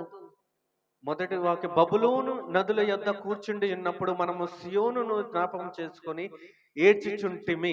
7వ వాక్యం, యెహోవా ఎదోము జనులు చేసినది జ్ఞాపకము చేసుకొనుము, యెరూషలేము పాడైన దినమును జ్ఞాపకము తెచ్చుకొనుము, దానిని నాశనము చేయుడి, సమూల ధ్వంసం చేయుడి అని. एजेकियल उसका 25वां अध्याय वचन 12 से लेकर 14 तक पढ़ रही हूँ। एहेजकेल भविष्यवाणी की पुस्तक उसका 25वां अध्याय 12 से लेकर वचन 14। परमेश्वर यहोवा यूं भी कहता है, एदोम ने जो यहूदा के घराने से पलटा लिया और उनसे बदला लेकर बड़ा दोषी हो गया है। इस कारण परमेश्वर यहोवा यूं कहता है, मैं एदोम के देश के विरुद्ध अपना हाथ बढ़ाकर उसमें से मनुष्य और पशु दोनों को मिटाऊंगा और तेमान से लेकर ददान तक उसको उजाड़ कर दूंगा और वे तलवार से मारे जाएंगे। मैं अपनी प्रजा इज़राइल के द्वारा एदोम से अपना बदला लूंगा और वे उस देश में मेरे कोप और जलजलाहट के अनुसार काम करेंगे। तब मेरा पलटा लेना जान लेंगे। परमेश्वर यहोवा की यही वाणी है। अब ओबद्या में आएंगे। ఇప్పుడు ఓబద్యాకి వస్తాం. ओबद्या पहला अध्याय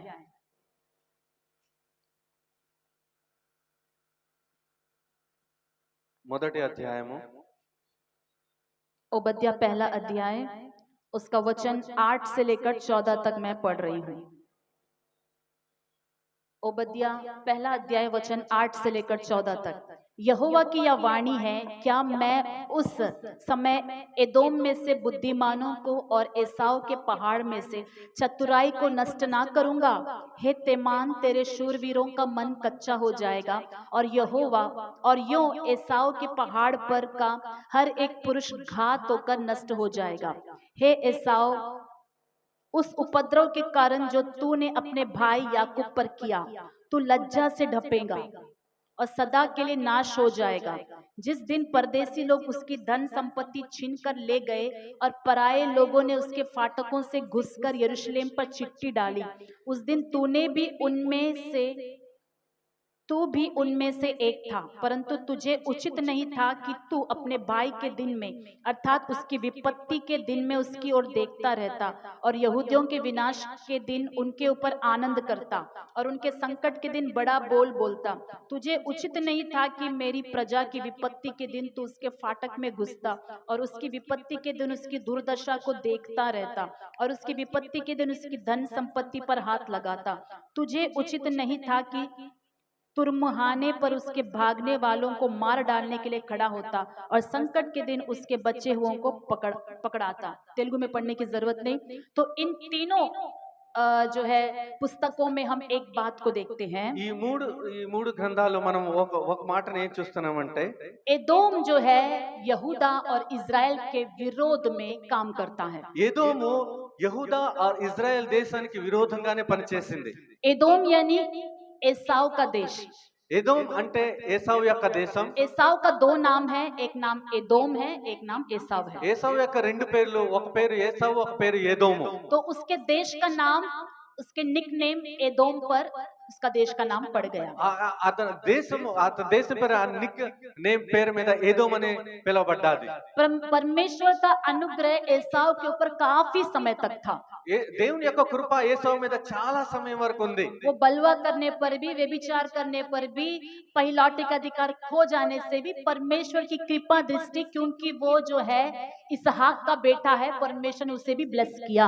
దేవుని యొక్క కృపా దృష్టి ఏసావు మీద ఎన్ని చెడు పనులు చేసినా, వ్యభిచారం చేసినా, భ్రష్టత్వం చేసినా, ఎందుకంటే ఇస్సావు యొక్క కుమారుడు కాబట్టి దేవుని యొక్క కృపా దృష్టి చాలా సమయం వరకు అతని మీద ఉంది. और एसाव ने अपने बलबूते पर अच्छा से जो है देश को बना भी लिया। అయితే ఏసావు తన బాహుబలం మీద ఆధారపడి తన దేశాన్ని మంచిగానే కట్టాడు. अगर हम उत्पत्ति में जो है 32 और 36 तक हम चैप्टर्स को देखें तो उसके बीच में हम देखेंगे कि एदोम देश में बहुत सारे राजा भी जो है राज्य करे। అక్కడ మనము ఆదికాండం 32 నుండి 36 వరకు మనం అధ్యాయాలు మనం చదివితే ఏదో మీద ఎన్నో రాజులు కూడా పరిపాలన చేశారు. आप सोच सकते हैं कि कितना ज्यादा एसाव ब्लेस हुआ, మనం చూస్తున్నాం ఏసావు ఎంత అధికంగా బ్లెస్ అవ్వాడని. लेकिन आशीष पाने के बाद भी కానీ ఆశీర్వాదాలు పొందిన తర్వాత एक समय ऐसा भी था जब परमेश्वर ने ही जो है इजरायलियों को एक जो है आज्ञा दी थी कि एदोम को अटैक मत करना।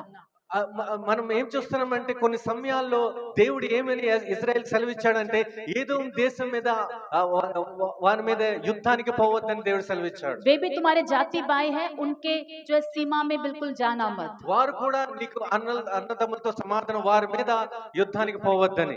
एसाव जो रहता है, जो एदोम देश है, ఏసావు ఎక్కడైతే ఉంటున్నాడో ఏదైతే ఎదోము దేశం అని పిలువబడుతుందో प्रेजेंट में साउथ वेस्टर्न जॉर्डन उस जगह में ही एक समय में एदोम देश हुआ करता था। ఇప్పుడు సౌత్ వెస్టర్న్ జోర్డన్ అది చుట్టుప్రక్కల దేశం ఉన్న దేశాన్ని పిలుస్తారు. डेड सी और गल्फ ऑफ अकाबा इसके बीच इलाके में ही एदोम का साम्राज्य हुआ करता था। ఈ Dead Sea and Gulf of Aqaba అని ఈ మధ్యలోనే ఏ దేశం ఏదేం యొక్క రాజ్యం దేశం ఉండేది. और ये कब तक रहा उनका साम्राज्य? बीसी 6వ शताब्दी तक उनका राज्य रहा। ఇది BC 6వ శతాబ్దం వరకు ఈ రాజ్యం ఉండేది. उसके बाद ऐसा हुआ कि एक समय बेबीलोन के जो राज्य है इजराइल पर आक्रमण करते हैं।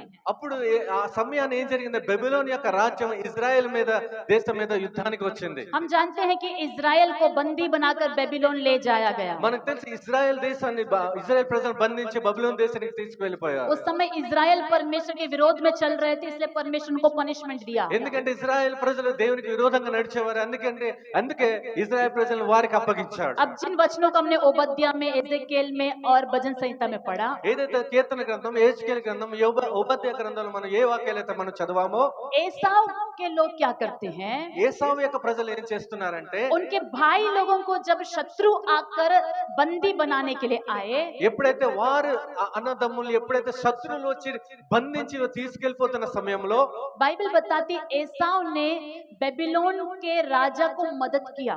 అప్పుడు ఏసావు బబులోను యొక్క రాజుకి సహాయం చేశాడు. अतः एसाव के देश वालों ने बेबीलोन के राजा को कैसे मदद किया? चुपके से हमारे देश में से घुस के जा सकते हो।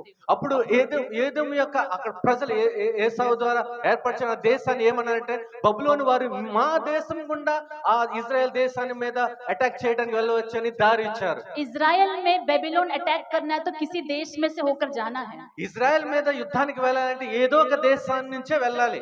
तब एसाव के लोगों ने मदद किया, उनके देश में से ये बेबीलोन के लोग जाने की। అప్పుడు ఏసావు యొక్క ప్రజలు వారు సహాయం చేశారు, మా దేశం నుండి వెళ్ళమన్నారు. उनको बहुत मजा आया कि अच्छा होगा कि इनको क्या करेंगे, बंदी बना के ले जाएंगे। వారు చాలా సంతోషించారు, ఏంటంటే వీరిని బంధించి వీరిని తీసుకెళ్లిపోతారని. इतना ही नहीं, जब वो संकट में थे, जब लोग जो है बंदी बनाकर ले जाए जा रहे थे, इजराइल को आग से जलाया जा रहा था, तो एसाव के लोग भी जाकर लूटने के लिए चले गए। ఎంత జరిగిందంటే ఎప్పుడైతే ఇజ్రాయెల్ మీద వారు యుద్ధానికి వచ్చారో, వారు ఆపదలో ఉన్నారు, ఇజ్రాయెల్ ఎప్పుడైతే కాల్ చేశారో ఆ పట్టణాన్ని, వారు కూడా ఆ దోపిడి సొమ్ములో ఆ దోచుకోవడానికి వారు కూడా వెళ్ళిపోయారు. मौका में चौका मारने के लिए ये लोग भी गए। అవకాశాన్ని బాగా వారు తీర్చుకున్నారు. मेरे जाति भाई है, मुझे बचाना है बोल के उनको मन नहीं आया। నా అన్నదమ్ములతో సమాధానం, నా అన్నదమ్ములు నా జాతి వారని వారికి కొంచెం కూడా అవగాహన లేదు. हमारे रिश्तेदार कभी तकलीफ में रहने से उसमें हम मिर्च मसाला डाल के उनको और चापलूसी का काम करके उनको परेशान करेंगे, या हमें बचाना चाहिए? बोलिए। మన బంధువులు ఆపదలో ఉంటే మనం దాంట్లో ఇంకా కారం మిరియాలు నూరి మనం ఇంకా వారికి వారికి ఇంకా ఆపద తెచ్చేగారుగా ఉండాలా, సహాయం చేసేగా ఉండాలా? చెప్పండి. हमारे जाति भाई हमसे अधिक बढ़ जाते हैं, ब्लेस होते हैं, तो उनसे जलन करना चाहिए या देखकर खुश होना चाहिए? మన తోడి వారు ఇంకా ఆశీర్వాదం బ్లెస్ అవుతాను వారిని చూసి మనం సంతోషించాలా, వారిని చూసి మనం అసూయ పడాలా? एक ही परिवार में जो है 2 जन है या 3 जन है, एक ज्यादा ज्यादा ब्लेस होता है तो दूसरा देखकर खुश होना है या जलन करना ఒకే है। కుటుంబంలో ఇద్దరు ముగ్గురు ఉన్నారు, ఒకరు ఆశీర్వదించబడారు, అయితే మరొకరు చూస్తే ఏమనాలి, వారిని అసూయపడాలా సంతోషించాలా? यहाँ पर हम एसाव के देश में, एसाव के वंशज में इज़राइल के प्रति बैर और जलन और ईर्ष्या को देखते ఇక్కడ हैं। మనం ఏసావు వంశస్థులలో ఏదోము దేశంలో ఇజ్రాయెల్ మీద ద్వేషాన్ని పగను మనం చూస్తున్నాం. जिस दिन इज़राइल नीचे गिर गया, ఎప్పుడైతే ఇజ్రాయెల్ కింద పడిపోయిందో, जब इज़राइल जलने लगा, ఇజ్రాయెల్ ఎప్పుడైతే కాలిపోయిందో, एसाव देखकर हंसने लगा, ఏసావు చూసి నవ్వాడు. एदोम के देश आनंद मनाने ఏదోము लगे, దేశస్థులు మన సంతోషించారు, अच्छा हुआ बोलने लगे। బాగా మంచిగా అయింది, బాగానే జరిగింది వీరి हमसे గురించి. आगे बढ़ रहा था छोटा भाई, मुझसे ज्यादा ब्लेस हो रहा నాకంటే था। ముందుకు వెళ్ళాలనుకున్నాడా, చిన్నవాడు నాకంటే అధిక ఆశీర్వదించాలనుకున్నాడా? अच्छा हुआ बोलकर खुश हुए। చాలా బాగానే జరిగింది, ఈ విషయంలో చాలా బాగా జరిగింది, हमने पिछले సంతోషించారు. सप्ताह ही सुना था, మనం గత వారంలోనే విన్నాం. यदि कोई जो है नाश होता है देखकर हंसेंगे तो क्या होगा।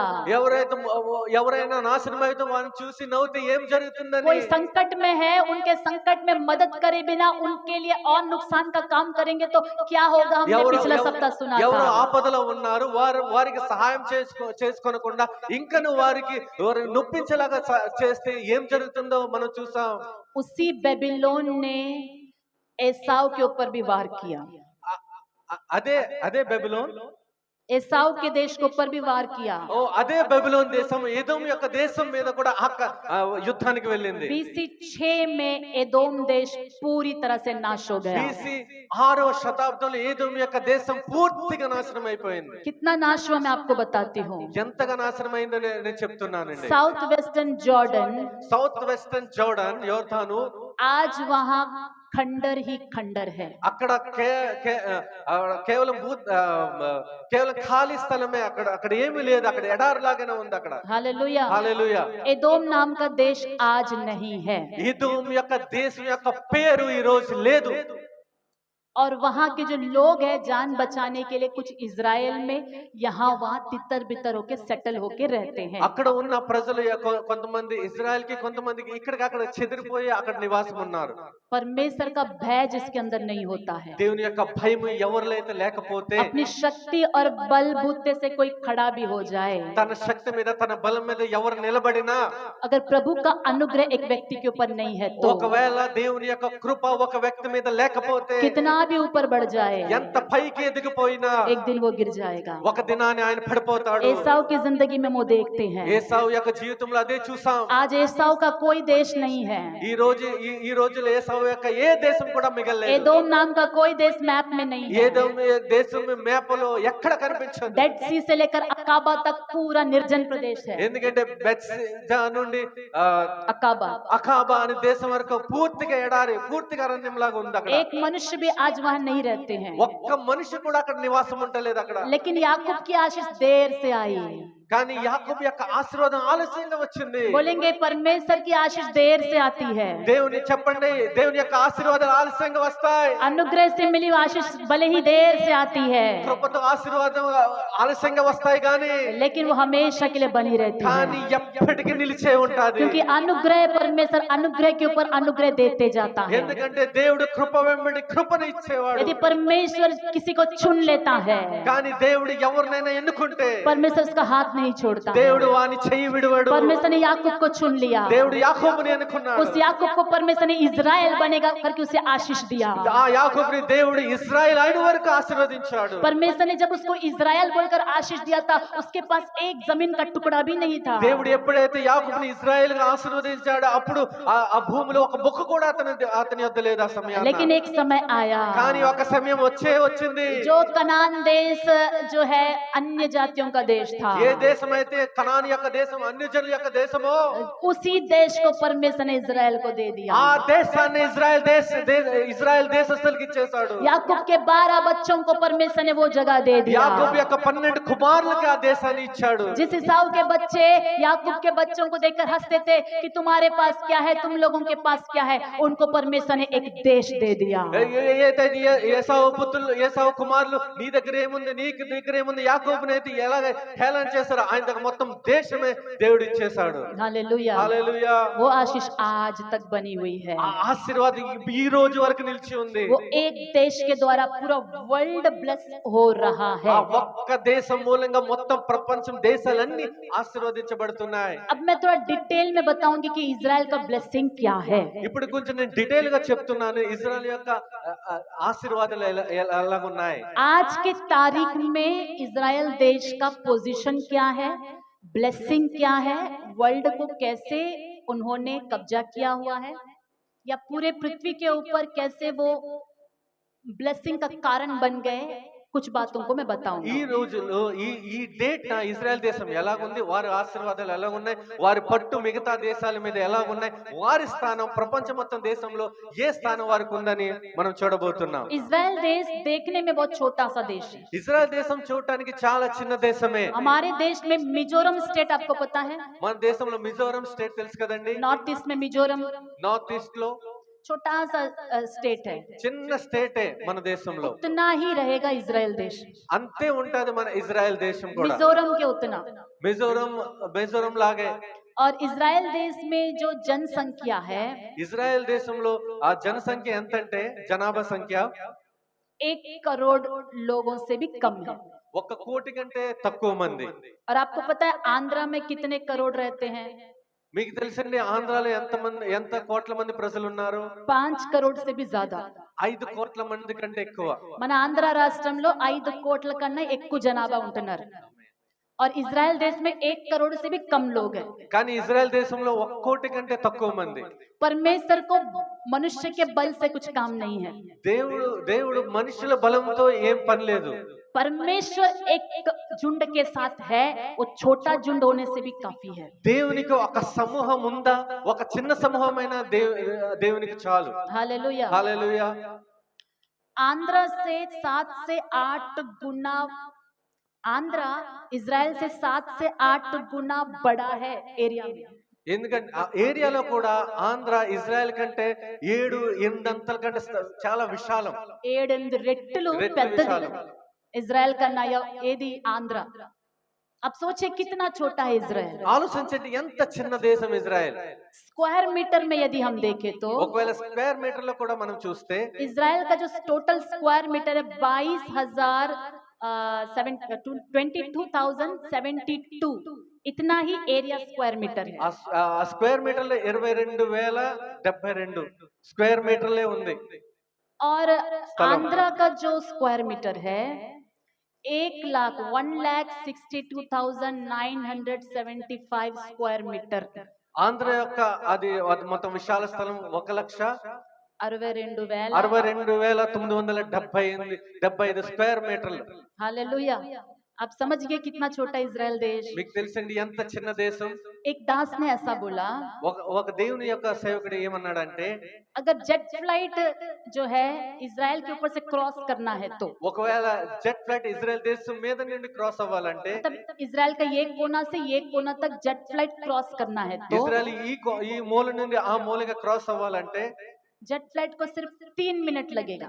కేవలం జెట్ ఫ్లైట్ కేవలం 3 నిమిషాలే పడతారు. 3 मिनट में इजराइल का एक कोना से दूसरा कोना जेट फ्लाइट चला ఆ जाएगा। 3 నిమిషాల్లో ఇజ్రాయెల్ ఈ దేశం మూల నుండి ఆ దేశం చివరి వరకు వెళ్ళిపోతుంది. अगर एक देश को इजराइल को नाश करना है तो ఒకవేళ ఒక దేశం ఇజ్రాయెల్ దేశాన్ని నాశనం చేయాలంటే जेट फ्लाइट फाइटर फ्लाइट में बॉम्ब डाल के 3 मिनट के अंदर एक देश को खत्म किया जा ఆ జెట్ सकता है। ఫ్లైట్ లో బాంబు వేసి ఒక 3 నిమిషాల్లో ఇజ్రాయెల్ దేశాన్ని పాడు చేయవచ్చు. उतना छोटा है అంత చిన్న దేశం. लेकिन पूरे वर्ल्ड को शासन कर रहा है।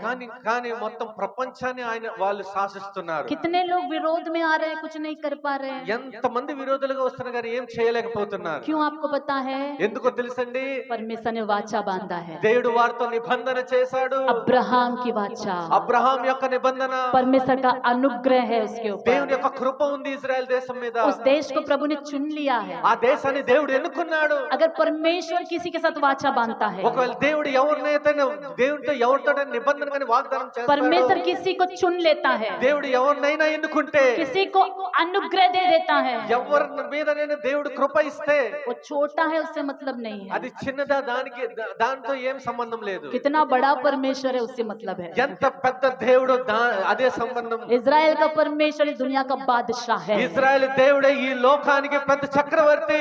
गॉड ऑफ इजराइल, దేవుడు ఇజ్రాయెల్ యొక్క దేవుడు, ये दुनिया का बादशाह है, ఈ లోకానికి పెద్ద చక్రవర్తి. वही हमारा परमेश्वर है. ఆ దేవుడే మన దేవుడు.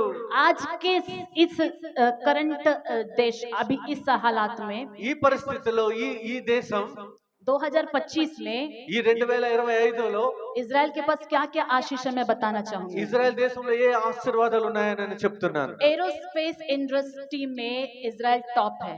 ఏరోస్పేస్ ఇండస్ట్రీలో చాలా పెద్ద స్థానం.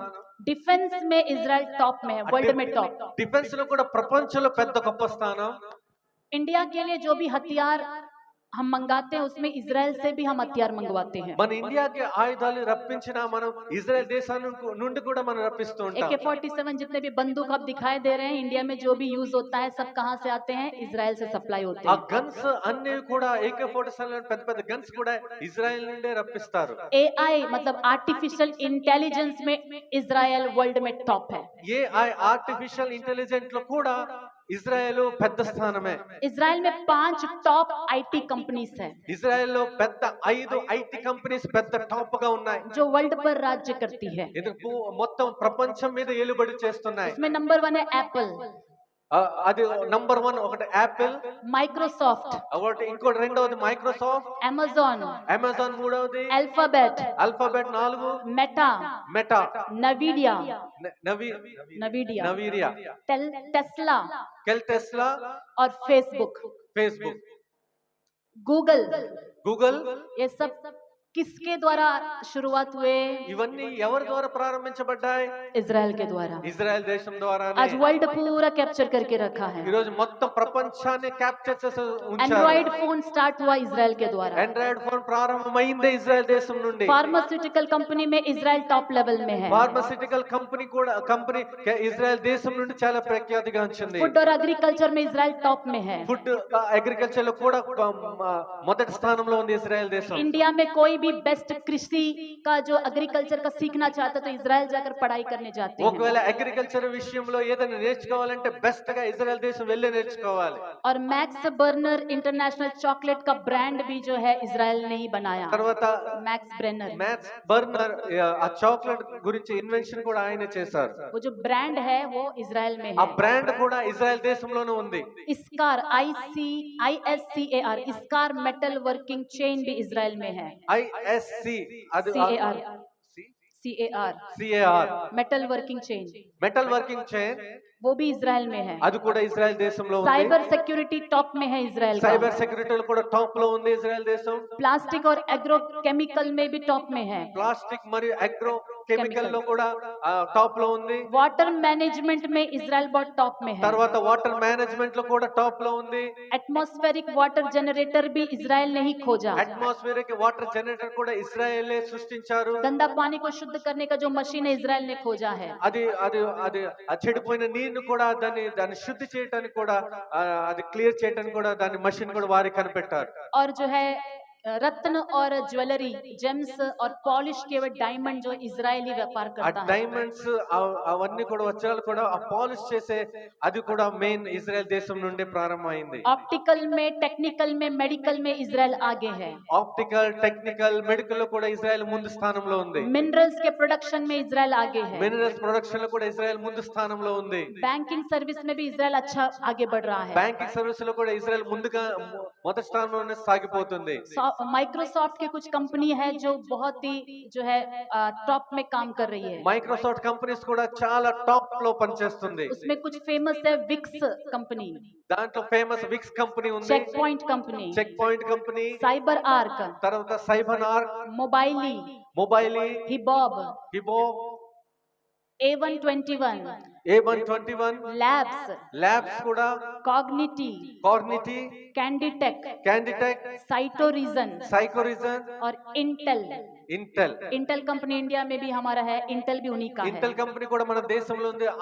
అది కూడా ఆ ఇజ్రాయెల్ దేశం నుంచి इंटेलिजेंस వచ్చింది. ब्यूरो में भी जो है बहुत आगे है। ఇంటెలిజెన్స్ బ్యూరోలో కూడా చాలా ముందు స్థానంలో ఉంది. इस प्रकार और भी बहुत सारी चीजों में इजराइल आगे है। ఇలాగా ఎన్నో విషయాల్లో ఇజ్రాయెల్ స్థానం మొదటి స్థానంలో ఉంది. वर्ल्ड में बहुत सारे देश जो है इजराइल के आविष्कारों का इस्तेमाल कर रही है। వరల్డ్ లో ఎన్నో దేశాలు ఇజ్రాయెల్ కనిపెట్టిన వస్తువుల్ని ఎన్నో దేశాలు వాడుకుంటున్నారు. उनके ही बनाए गए मोबाइल फोन, उनका एंड्रॉइड उन्होंने बनाया, गूगल उन्होंने बनाया, फेसबुक उन्होंने बनाया, ये सब हम यूज कर रहे हैं। ఎందుకంటే వారి ఆండ్రాయిడ్ ఫోన్ వారే కనిపెట్టారు, గూగుల్, ఫేస్బుక్ వారే కనిపెట్టారు, వారు కనిపెట్టిన వాటిని మనం వాడుతున్నాం. तो अब बताइए उनके द्वारा हम ब्लेस हुए कि नहीं? ఇప్పుడు చెప్పండి, వారి ద్వారా మనం ఆశీర్వదించబడ్డామా లేదా? पृथ्वी के सारे देश आशीष पाए कि ఈ नहीं? ప్రపంచంలో ఉన్న దేశాలన్నీ ఆశీర్వదించబడ్డాయి లేదా? मैं तुम्हारे द्वारा पृथ्वी के हर देशों को आशीष करूंगा, प्रभु ने बोला। నీ మూలంగా మొత్తం దేశమంతటిని ఆశీర్వదిస్తానని దేవుడు వాగ్దానం ఇచ్చాడు కదా. आज कोई भी देश मुसीबत में होता है तो इजराइल देश उनको डिफेंस की सहायता देने के लिए पहुंच ఈ जाता రోజుల్లో है। ఏ దేశంలో ఆపద ఉన్న ఇజ్రాయెల్ దేశం వారిని డిఫెన్స్ చేయడానికి ముందుగా ఉంటుంది. उनको हथियार भेजता है। వారికి ఆయుధాలు పంపిస్తుంది. कितने सारे देशों के लिए इजराइल आशीष का कारण है। ఎన్నో దేశాలకి ఇజ్రాయెల్ దేశం ఆశీర్వాద కారకంగా ఉంది. इजराइल में जो बुद्धि है विश्व के दूसरे लोगों के पास नहीं है। ఇజ్రాయెల్ దేశంలో ఏదైతే జ్ఞానం ఉందో అది మిగతా దేశం యొక్క జనుల్లో లేరు. इजराइल देश किसी भी देश में घुसपैठ करके शत्रु को मार के आ जाएगा, उस देश को कानो कान पता भी नहीं ఇజ్రాయెల్ चलेगा। దేశస్తులు ఏ దేశంలో దోపిడిగా వెళ్ళి వారిని చంపేసి వస్తారు, కానీ ఇతరు వారికి తెలియదు, అలాగ వచ్చేస్తారు. परमेश्वर किसी को चुनता है तो परमेश्वर कितना आशीष दे सकता है। దేవుడు ఎవరినైనా ఎన్నుకుంటే దేవుడు ఎంతగానో ఆశీర్వదిస్తాడో. लेकिन परमेश्वर के पास याकूब ने वेट किया, కానీ యాకోబు దేవుని యొద్ద కనిపెట్టాడు, परमेश्वर के पास इंतजार किया। దేవుని యొద్ద కనిపెట్టాడు, వెయిట్ చేస్తాడు. अगर कोई व्यक्ति परमेश्वर के पास इंतजार करता है तो, ఏ వ్యక్తి అయినా దేవుని యొద్ద కనిపెడితే, कोई व्यक्ति परमेश्वर को पकड़ता है तो, ఏ వ్యక్తి అయినా దేవుని గట్టిగా పట్టుకుంటే, हे प्रभु तू ही मुझे आशीष कर। ప్రభువా నీవే నన్ను पहले ఆశీర్వదించండి. तो शॉर्टकट में ब्लेसिंग लेने के लिए भागा था। నేనైతే షార్ట్ కట్ లో ఆశీర్వాదాలు పొందుకొని పరిగెట్టాను. पहले तो शॉर्टकट में लेने के लिए भागा था। ముందైతే షార్ట్ కట్ లో ఆశీర్వాదం పొందాలని పరిగెత్తాను. बर्थ राइट को मिल जाएगा तो ब्लेस हो जाएगा, उसने सोचा। బర్త్ రైట్ చేసినట్టు హక్కు నాకు దొరికితే నేను ఆశీర్వదించబడతానని అనుకున్నాను. गलती चोरी से पिता की आशीष मिल जाएगा तो ब्लेस हो जाएगा, सोचा। దొంగతనంతో తండ్రి యొక్క ఆశీర్వాదాలు పొందుకుంటే ఆశీర్వదించబడతానని అనుకున్నాను. लेकिन एक समय आया, కానీ ఒక సమయం వచ్చింది, याकूब को समझ में आ गया, అప్పుడు యాకోబుకి అర్థమైంది, परमेश्वर मुझे ब्लेस करने से ही मैं ब्लेस होऊंगा। దేవుడు నన్ను ఆశీర్వదిస్తేనే मुझे ఆశీర్వదించబడతాను. कोई शॉर्टकट की जरूरत नहीं నాకు है। ఏ షార్ట్ కట్ అవసరం లేదు. मेरे भाई को धोखा देने की जरूरत मुझे నా नहीं है। నా అన్నను మోసం చేయవలసిన పని లేదు. मेरे पिता को धोखा देने की आवश्यकता నా मुझे नहीं తండ్రిని है। మోసం చేయవలసిన పని లేదు. मेरे जो है ससुर को धोखा देने की आवश्यकता मुझे नहीं నా है। మామగారిని మోసం చేయవలసిన పని లేదు. मैं परमेश्वर को अपना जीवन सौंपना है। దేవునికి నా జీవితాన్ని అర్పించాలి. यदि कोई व्यक्ति आज की सुबह परमेश्वर को अपना जीवन सौंपना चाहता ఒకవేళ है ఏ तो, వ్యక్తి అయినా ఈ ఉదయకాలం దేవుడు తన జీవితాన్ని దేవునికి అర్పించాలనుకుంటే, यदि कोई बहन कोई माँ यदि आज की सुबह परमेश्वर को अपना जीवन समर्पण करना चाहते हैं ఒక तो, చెల్లి ఒక తల్లి అయినా ఏ చెల్లి అయినా ఏ తల్లి అయినా దేవునికి ఈ ఉదయకాలం దేవుని తన జీవితాన్ని అర్పించుకుంటే, मेरे वचन को सुनने वाला कोई भी यदि आप अपने जीवन को परमेश्वर को अर्पण करने के लिए तैयार है నా तो, వాక్యాలు విన్న ఎవరైనా సరే ఈ రోజు దేవునికి తన జీవితాన్ని అర్పించాలనుకుంటే, यदि परमेश्वर की आशीष आपके ऊपर आती है ఒకవేళ तो దేవుని యొక్క ఆశీర్వాదం నీ వద్దకు దిగి వస్తే, वो बहुत ही बड़ा आशीष है। అది చాలా గొప్ప ఆశీర్వాదం. चाहेंगे कि परमेश्वर हमें आशीष करे, కోరుకుందామని దేవుడే మనల్ని ఆశీర్వదించాలి, परमेश्वर हमें ऊंचा उठाए, దేవుడే మనల్ని పైకెత్తాలి, उनके अधीन हो जाएंगे, ఆయనకు విధేయులైపోదాం, उनके लिए इंतजार करेंगे। ఆయన కొరకే కనిపెడదాం. देर हो सकता है ఆలస్యం అయి लेकिन ఉండొచ్చు, बहुत बड़ा आशीष होगा। కానీ గొప్ప ఆశీర్వాదం ఉంటుంది. ठहरे रहने वाला आशीष, అది నిలిచి ఉండే ఆశీర్వాదం, वो नाश होने वाला आशीष नहीं అది है, నాశనమయ్యే ఆశీర్వాదం वो కాదు, ठहरे रहने वाला అది आशीष నిలిచి है। ఉండే ఆశీర్వాదం, अनेक लोगों के आशीष का कारण है। అనేకుల కొరకు ఆశీర్వాదం ఉండే एदोम ఆశీర్వాదం. एदोम देश बहुत लोगों का आशीष का कारण नहीं बना, ఏదో దేశం ఎన్నో దేశాలకి ఆశీర్వాద కారకంగా ఉండలేదు, लेकिन इजराइल है, కానీ ఇజ్రాయెల్ ఉంది. क्योंकि परमेश्वर ने उसे चुन लिया है। ఎందుకంటే దేవుడు ఇజ్రాయెల్ దేశాన్ని ఎన్నుకున్నాడు, उसी परमेश्वर ने हमें भी चुन लिया है। అదే దేవుడు మనల్ని अन्य ఎన్నుకున్నాడు, जाति कहलाने वाले हमें चुन लिया है, అన్య జనులు పిలువబడిన మనల్ని దేవుడు ఎన్నుకున్నాడు, ताकि हमारे द्वारा अपनी महिमा को प्रकट करे। ఎందుకంటే మన ద్వారా దేవుడు తన మహిమని ప్రకటించాలి. हमारे जीवन में भी बहुत सारी बातें बहुत देर हो रही हो सकती మన है, జీవితంలో కూడా ఎన్నో విషయాలు ఆలస్యంగా అవుతున్నాయి అనుకోవచ్చు. बहुत मेहनत, बहुत परिश्रम, बहुत दुख आपने देखा ఎన్నో होगा। కష్టం, ఎంతో శ్రమ, ఎంతో బాధ మీరు అనుభవించవచ్చు. हम में से बहुत लोगों का अभी तक खुद का जमीन नहीं है, खुद का घर भी नहीं है। మనలో ఎంతో మందికి సొంత స్థలం లేదు, సొంత ఇల్లు లేదు. दुख होने की बात नहीं है, దుఃఖపడవలసిన परमेश्वर का మాట లేదు. अनुग्रह आपके ऊपर है, దేవుని యొక్క కృప మీ మీద ఉంది. परमेश्वर आपके साथ है, దేవుడు మీకు తోడుగా ఉన్నాడు. उनको पकड़ के रखिएगा। ఆయన గట్టిగా పట్టుకొనండి. सही समय पर परमेश्वर हमें ऊंचा उठाएगा, సరైన సమయంలో దేవుడు మిమ్మల్ని హెచ్చిస్తాడు. उनका अनुग्रह हमारे ऊपर रहने से काफी ఆయన है। కృప మన మీద ఉంటే చాలు. आज की सुबह चाहेंगे प्रभु आपका अनुग्रह से मुझे भर ఈ రోజు दे, ఉదయాన్ని కోరుకున్న ప్రభువా మీ కృప నాకు కావాలి. आपका अनुग्रह से मुझे भर दे। నీ కృపతో నన్ను నింపండి. जितने लोग परमेश्वर का अनुग्रह चाहते हैं उठकर खड़े हो जाएं। ఎంతమందికి దేవుని కృప కావాలో అంతమంది నిలబడండి. मुझे प्रभु का अनुग्रह चाहिए कहने वाले उठकर खड़े हो ప్రభు యొక్క जाएंगे। కృప నాకు కావాలనుకునే వారు లేచి నిలబడండి. परमेश्वर के सामने एक बार फिर हाथों को उठाकर मांगेंगे, దేవుని సముఖంలో దేవుని యొక్క చేతులెత్తి ఒకసారి అడుగుదాం. परमेश्वर मुझ पर अनुग्रह कर। దేవుడా, ప్రభువా